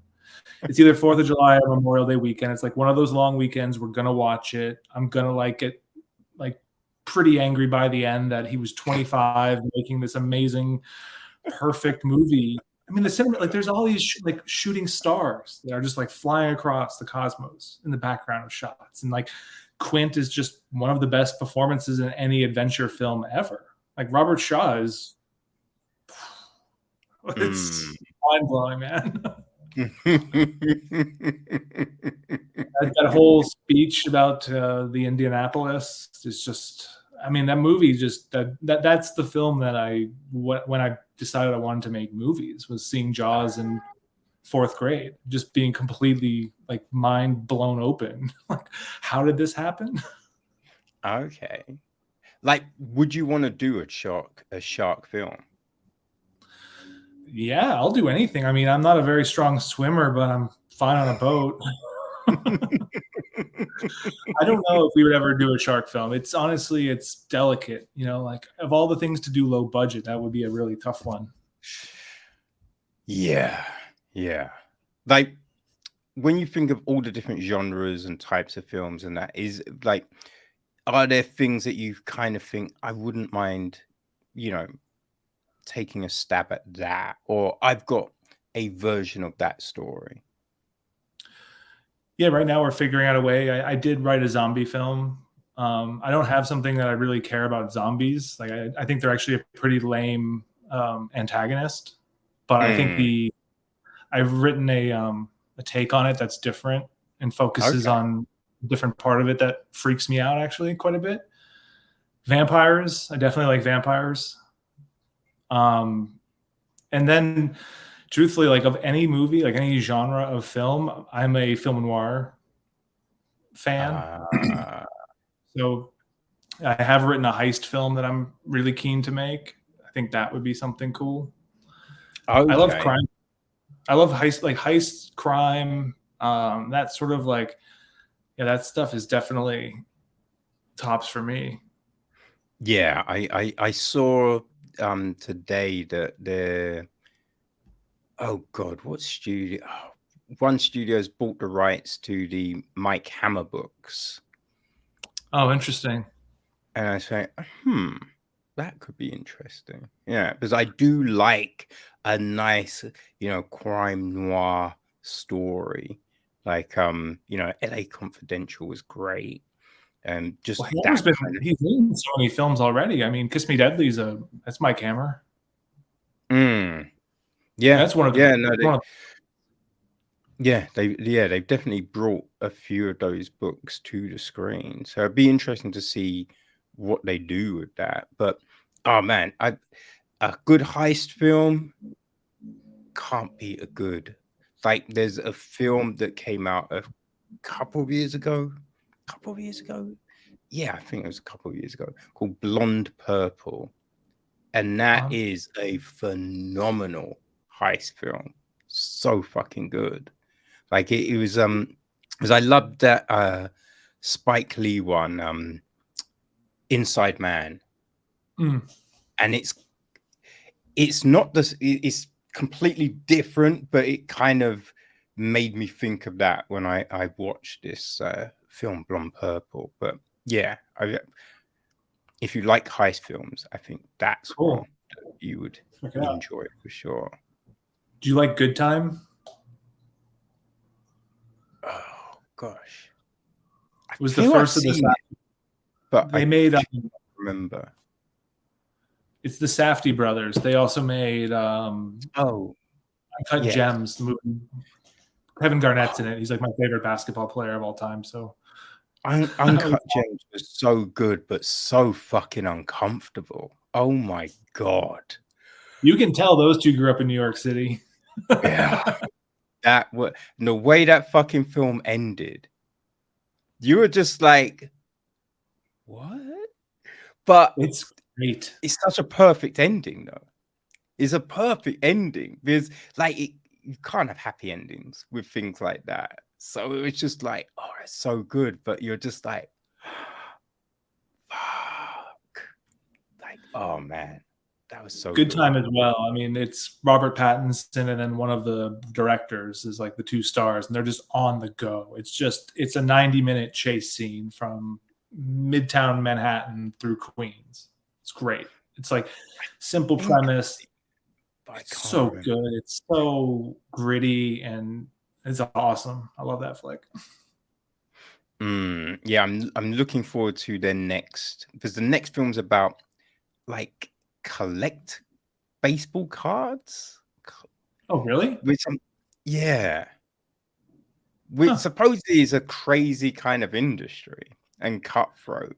So I'm kind Um, of intrigued to see what they do with that. yeah. They seem like they're cool guys. I mean, it's exciting. I mean, they're young, same with Robert Eggers, young people making really cool stuff that has their DNA all over it. Like you can Mm, feel, you just need to see a scene to know it's a Safdie brothers movie. I mean, the way that yeah. people are cross talking and just the pacing, it's so frenetic. No one's making stuff like them. You can't rip that style off because it's so ingrained in who those two dudes are, I think. Or they just make a movie that has a lot of anxiety. Yeah, yeah. Like that signature style, like how long do you think it takes to get that? I think it's probably different for every person, right? I mean, I don't know that you ever, like Wes Anderson, you can see his style growing over time. Yeah. And his style is so specific and it incorporates a number of things, from the way it's written to the way it's performed to the way it's shot, the way it's colored, like all those pieces. The Safdies, that could have been a very natural progression from them. From, like, when you make a student film, you are just running with the camera. Mm, Oftentimes it'd be very hard to make a student Wes Anderson movie that really feels coherent, just because of the expense associated with it. I don't yeah. know. I mean, I really love the directors who it's hard to identify their style. Like Danny Boyle is someone that I'm always really excited by, because I feel like he's got a basement somewhere with like a dartboard and he has just every genre written down. He's just like, all right, going to space. Like, Yeah. Yeah, yeah, yeah. really Yeah. incredible. Sunshine was great. I hated the love triangle. I don't I know. I've seen wish them. that wasn't in, I wish there was no love triangle in that film. Oh, in that movie. I was like, he has a Yeah. movie called No, no, no, no. There's in Sunshine. That whole story line, I just thought that didn't need to be there. Like it would have been a great film without that, you Hmm. know? Yeah, I've watched Sunshine once and it didn't really stick with me.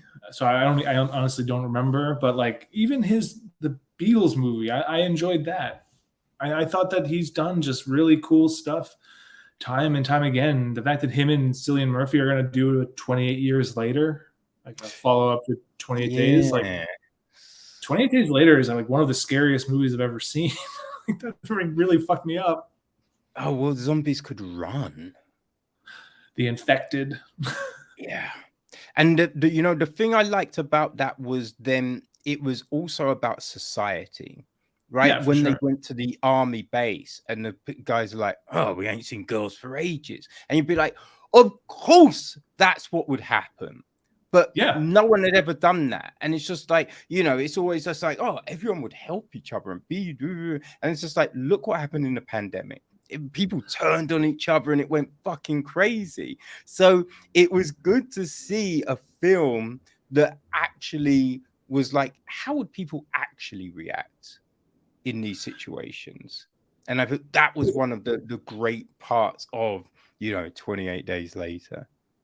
But that's what good sci-fi and good horror does. It's always like it's like a mirror to society kind of thing. Like Planet of the Apes did that with, racism and all kinds of things. And whether it's, Dawn of the Dead. I mean, I can think of a number of zombie films specifically that are really good commentaries on society. Dawn of the Dead with consumerism. Mm. Again, like Living Dead, just with race. Yeah. There's I mean, a lot. Romero was very good with that. Yeah, and also, I know Night of the Living Dead kind of started because it was like a kind of like an allegory for Vietnam or something, right? Like bodies coming home and just the whole idea of like the dead that we were seeing on our televisions during Vietnam. It's a pretty somber title, like topic for some movie that we like associate with like Halloween night and like eating candy. It's very interesting how like you can sneak these messages in using things like science fiction. Yeah, but not be like that heavy-handed with it. So it's like, you know what I mean? You can watch that film, enjoy it on one level, and then you just peer a little bit underneath, and you're just like, oh shit, there's all this Yeah. other stuff here.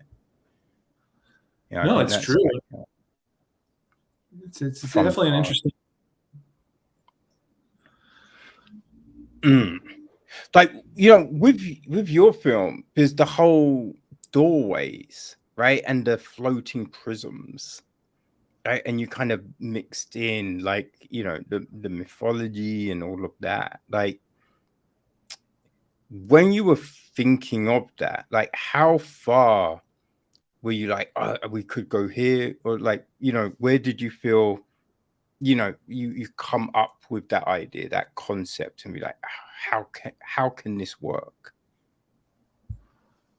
I'm not sure I understand the question. I mean, it was all very developed. I mean, like we knew they were going to Germany in 1992. They were going to end up in 1968 at a Hell's Angels moto club. In terms of like the pyramid itself and like the doorways, those all initiated through Nick Brandreth. So he did this series of photos called Seeing Shadows. And so a little backstory on Nick. I mean, he was a photographic historian. So he was teaching people how to do like dry plates, or he was actually one of the only people in America that could make a Lippmann plate, which is like this sort of Oh, like holographic photograph yeah, on glass. He's yeah, a yeah, legit yeah. scientist. Like Oh what I do shit. with digital is one end, and he does the other end with like how we work with glass and light. And he had done this thing called Seeing Shadows, and we had done a few music videos and stuff together, and we'd done some like projects for Red Bull and just sort of like, you know, short form content. And then Mm. all of a sudden, this email from him, he's like, "Hey, check out these pictures I've made." And I was like, "Dude, he's like had a big installation at the Mana Contemporary Art Gallery, which is like a cigar factory in Jersey City that's been converted into this enormous modern art facility. It's beautiful." And I was like, "Why don't we make a film for this?" And we had originally done like a completely improvised science fiction kind of folk horror movie that was just, I mean, watching it, it's objectively nonsense, but it was completely improvised, like no script, no real idea what we were doing. And then we're like, okay, well, let's think about this. So our short film, which ended up actually playing on the BBC, which was super weird for us, it like really got popular in the UK.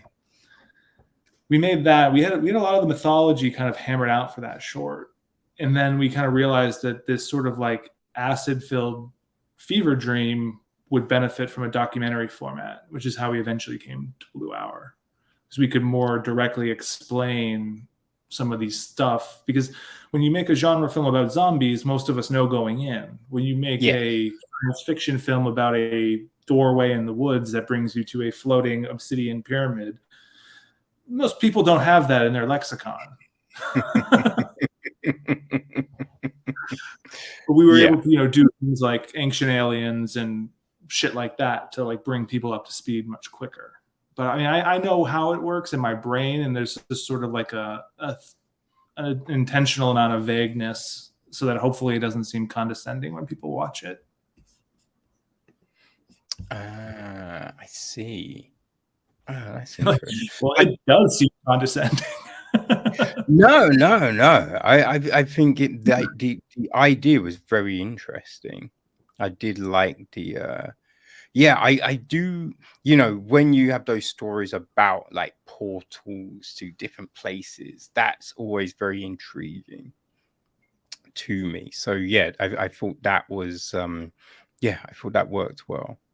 And then as I Cool. said, you know, just the way you made it feel like a documentary, right? The use of color and tone and all of that. I thought that was very well handled with the story. Cool. So yeah, all of that. I enjoyed all of that part of the story a lot. So that was great. Like, is there anything after creating all of that? Is there anything else you would do with it? Like, what do you mean? Like, I don't know, you know, like make a comic book or write a book or something just to continue that kind of idea of what this, this kind of world you've kind of crafted?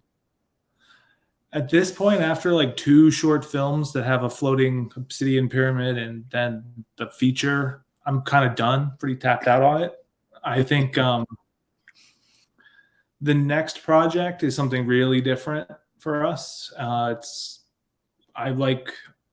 more about like a cult taking over a small town, and I feel as though there's a brand of folk horror that hasn't happened as successfully in America as it has in the UK, and I want to westernify it a little bit and bring a bit of American funk into folk horror. And I think that folk horror is about to become really popular, and I think we're going to do something really strange with it. I think it's tough, like what's going to resonate, right? Like it's going to be pretty tough to do like a virus movie for a while, for obvious reasons. Yeah, yeah, probably. We've all experienced a virus movie.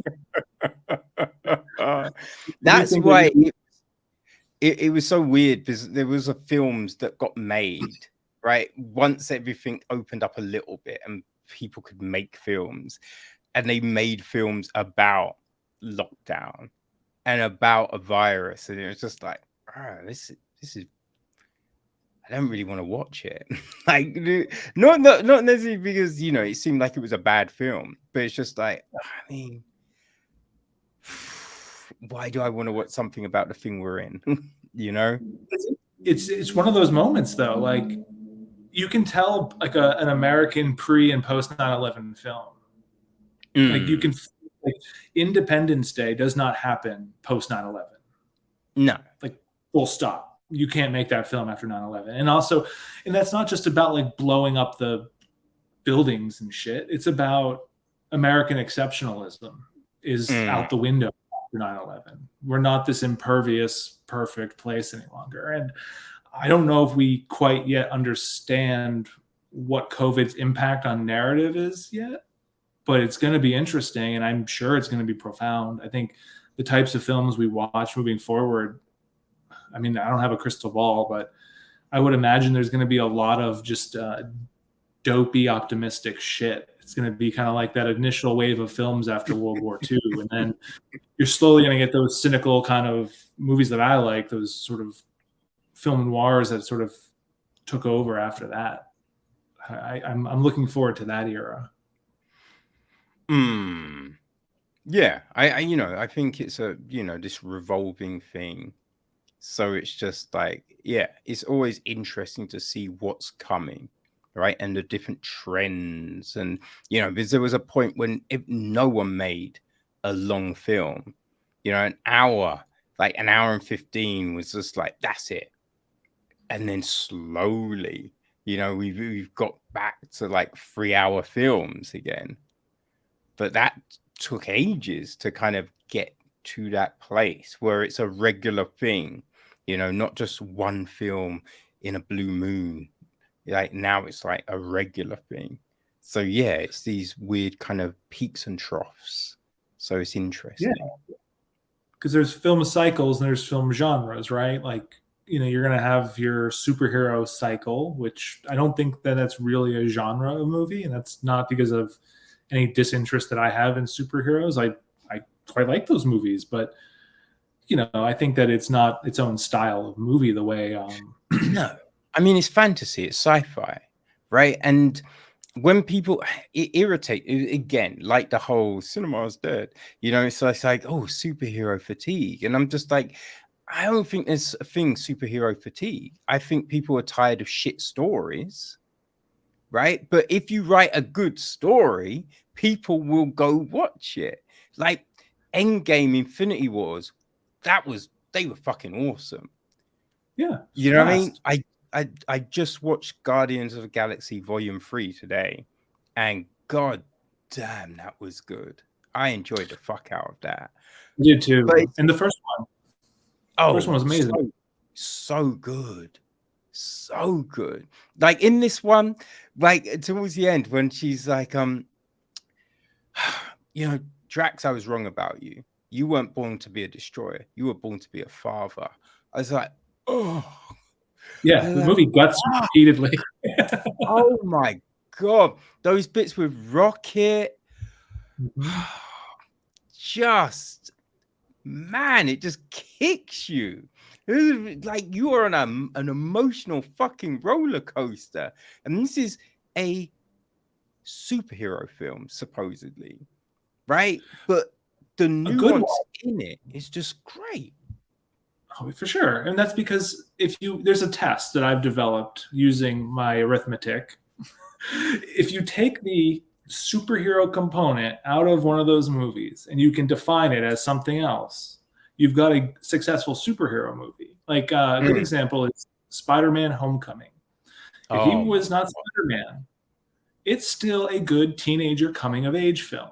Yeah. Therefore, it doesn't fucking matter if you've got or don't have Spider-Man. I mean, I'm partial to it because it's like, that's my subway stop. I am like super, we're talking Queens. Like, we fucking love Spider-Man here. There's like the Ramones are all over it. Like, this is our language. Guardians of the Galaxy, you take away the superhero element, you have super successful science fiction. Like that first one doesn't even feel like a superhero film to me until they start to like lay some of the groundwork for the whole like Infinity Stones and shit. But for the most part, that just feels like dope, fun science fiction. Most of them don't do that with.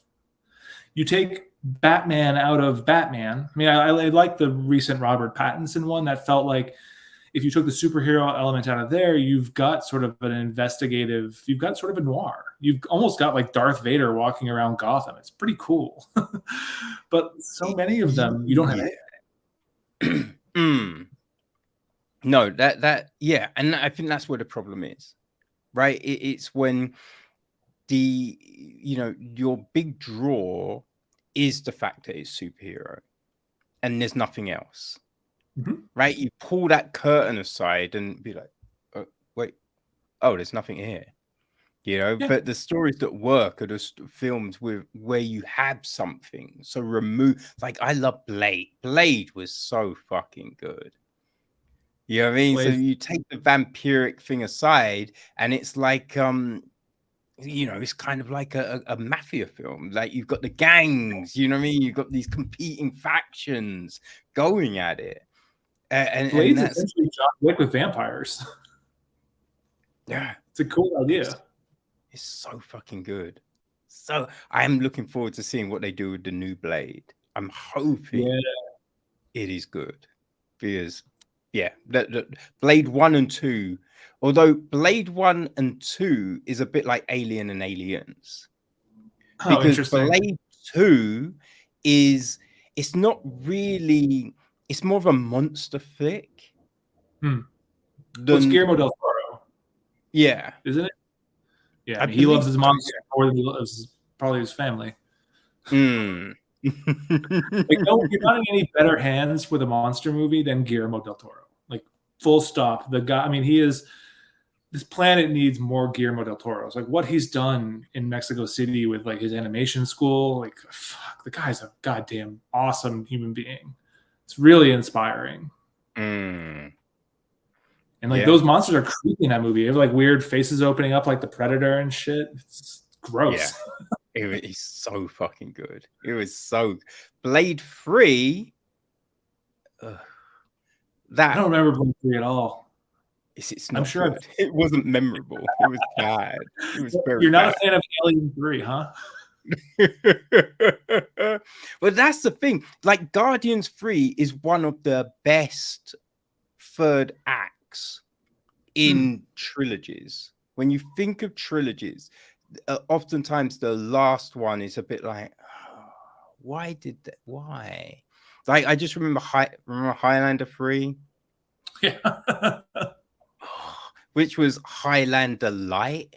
It was basically a carbon copy of the first film, but just not as good. Like just nowhere as good.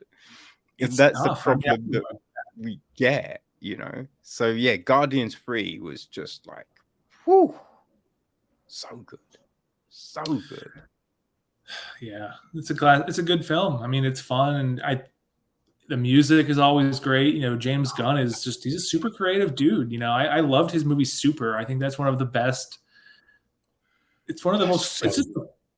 It's Oh so funny. man, that was so fucking good.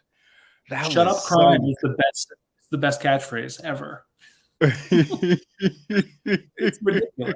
And I love all the scenes in that movie. I love that it feels like maybe they shot it in Pittsburgh, but it feels like that. It just feels like dirty Rust Belt America. It doesn't feel. I have like really good set dar. It's like my biggest problem with movies is once I see how the sets like don't make sense and like houses aren't built like that, it totally Yeah, yeah, takes me out. yeah, yeah. Acting, I can usually like stomach stuff that doesn't make sense. I can even stomach like cinematography that I'm not psyched on or bad VFX, all of it. But the second I notice sets, fuck, dude, that's like the most frustrating thing. I hate it when like architecture so clearly has been like laid out for a shot idea, which to Mm. me is like not cool. It's not how you make a movie. Like you make a movie around your environment, you embrace what's there. And yeah, I love how Super just feels so gritty, and that's why, because it doesn't feel like sets. And I'm sure they shot plenty of sets, but for the most part, it feels pretty on location kind of thing. Oh, it's a great film. It's definitely one of uh I think we can't say Ellen Page, right? Elliot Page's It's best Elliot. film. Ellie. Oh, maybe that or Juno. I mean, Juno's fine. I can't say that I've seen an awful lot of his movies, but Yeah, I mean, I really liked Inception, but you know, when I remember watching it the second time, and I was just like, if you took that character out, it's the same film. Like that character adds nothing to that film. Like it's it a was big good, ensemble. but yeah, it was just a bit like that character doesn't, you know. But yeah, Juno, loved Juno. Juno was great. I can't think of other films though. A bunch of the X-Men movies, which Oh ones. yes, I forgot about. Yeah, like the X-Men. I am interested to see what Marvel does with X-Men now It's one of the coolest because properties. X-Men is great. X-Men. Well, I mean, yes. I mean, technically, it is the big property, right? It is the big one that they always wanted back, but they could, like, you know, they couldn't get back.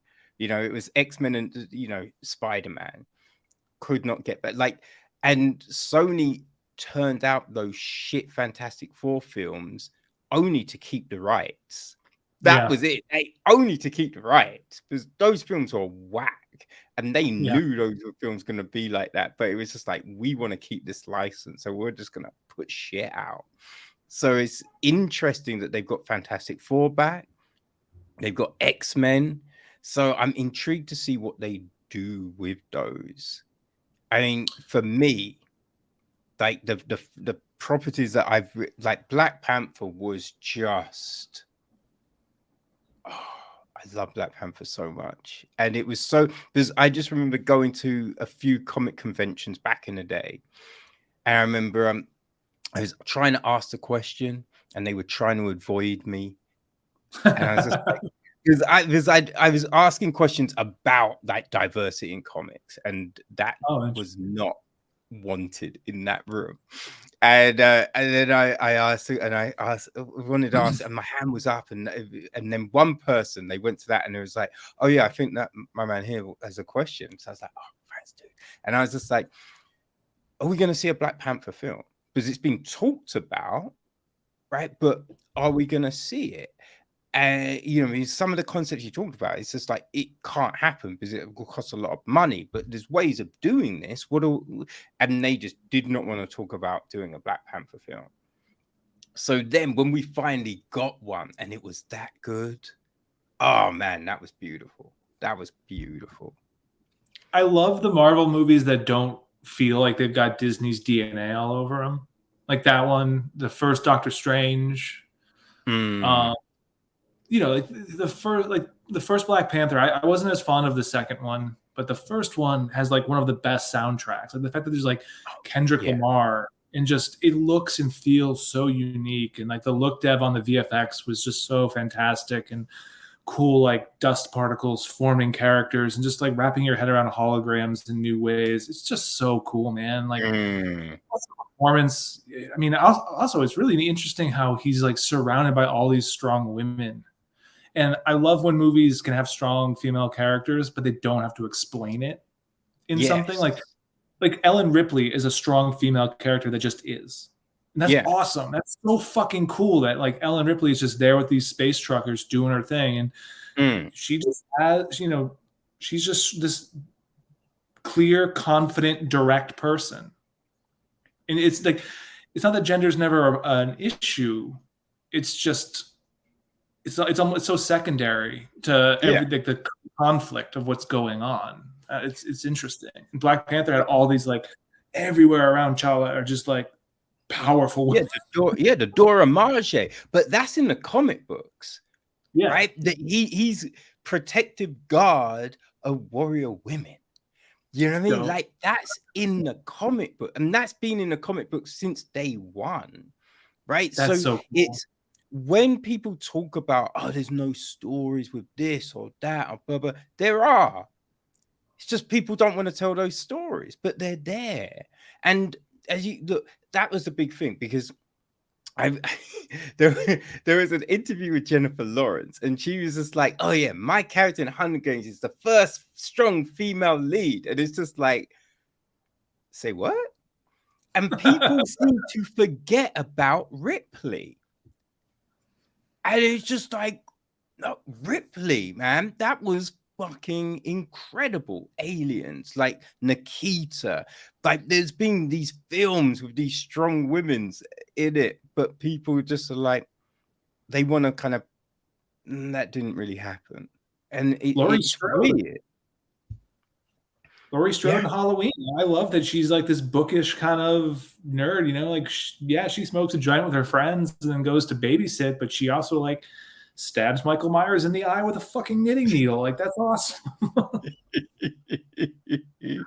But I love when a story is just a story. Like it's not having been like, okay, so Ellen, she's gonna be the hero, and she's strong because, you know, her dad used to do this and now she's become this and blah blah blah. It's just like, no, she's just there. She's there doing a job and she just takes the lead and kicks ass. And I think it's just like when you're not trying to over like, oh, this is why this is just tell a story. Because if it was, you know, like in Die Hard, you're not explaining, you know, the character, right? So just don't do it. Just put, you know, this person in, like whether it's a woman, it's a black person, a Mexican, or whatever. Just tell a story. Just do it how you would tell a story. Don't talk down to people. Don't patronize. Don't try and, you know, create this bullshit narrative. Just tell a good fucking story, because those are the stories that resonate the most, and people are just like, man, that was so good. It's tough though, because, you know, we get so dependent on that sort of exposition. You know, I mean, I love David Lynch movies, but he's not going to give you a lot of answers, and I don't really want to give you a lot of answers either. Not to say that I'm David Lynch, but I'm definitely informed by that. I like, and Alien does that fantastically. It's almost it's voyeuristic. You're kind of there with these people, and like also think about Jaws. Like I guess it's pretty much Roy Scheider's character is your protagonist. He's like the lens that you're seeing things through, but yeah. And he has sort of a beginning, middle, and an end. You know, essentially he's afraid of the water and he has to swim home and face his fears. And I love when it can be a little bit murky. I'm more engaged with what I can pull from something and how I can kind of project myself into these films than I really want someone spoon feeding me how I'm supposed to feel at every turn, because that's boring. I love how in Alien you go down below and you've got Henry Dean Stanton and I forget the other dude's name. It's a different name that I've never seen anyone else with this first name. But they're complaining about like how much their shares are worth. You know, shit. Yeah. It's cool and it's realistic. I love that sort of Italian neo-realist angle. in cinema. I think there isn't enough of that. It's just sort of this observation, like the thrust of the story is going to pull these things together. You don't necessarily need an understanding of who these people are. You'll see that through their acting. Well, I think that's it. You know, that's good storytelling. Like, you don't need a bit like, well, this is what's happening at work, right? So they're in a situation and the board is looking to merge with another company. So they're kind of not paying the staff. And so the staff are disgruntled. And yeah, that's that. Now this scene. You don't need, you just we walk into this conversation and it's just like, oh shit. Because it feels like, yeah, this is a conversation that I've had at work, or I know this conversation, I know this kind of feeling, you know, and that's it. Just give people the feelings and emotions that they recognize, and they will understand what's going on. For sure. Yeah. That's movies. Indeed. Yeah, I realized I have had you talking for a long ass time, and yeah, no, thank you for the time. I appreciate the hell out of that. But yes, let people know. Give people your Instagram where they can see the film. You know, if we want people to see the film.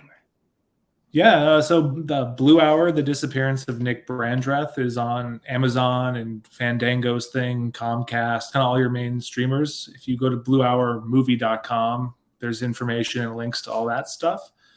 And then I'm just Dan Bowhers on Instagram. I don't really use the other social medias at all. And Tiny Voice Studios is on there too, which is sort of myself, Nick Brandreth, the real human being, and Mike Hedford, our third partner in crime there. I hope you guys see it. It's cool. All the links will be on the website, people, so make sure you go and yeah, follow everyone, man. Follow Daniel, and yeah, because we want to see what you do next, right? So yeah, is there a timeline on the new project? Right now I'm writing 3 films. There's 2 with 2 different studios, but because of the strikes, we have sort of an issue there. So I'm kind of not able to write for like the big studios. These are not AMPTP folks. But we do have like the Tiny Voice self produced film that's come. We're shooting that next fall, so that's in process. Like, we're starting rehearsals. We move slow. I mean, we're a small operation, but shooting for 3 weeks next fall, and looks like we've got a budget this time and some really weird ideas. Okay, awesome. Well, you know, when you're ready to talk about that, I hope you come back and we can have another long ass conversation. And yeah, shoot the breeze, man. That'll be enjoyable. Yeah. Thanks for having me here, and I hope you enjoyed the flick. Awesome, man. Yeah, no, thank you for the opportunity. Really appreciate that. Cool. All right, man. All right. You take it easy. You too. Take care. All right, peace.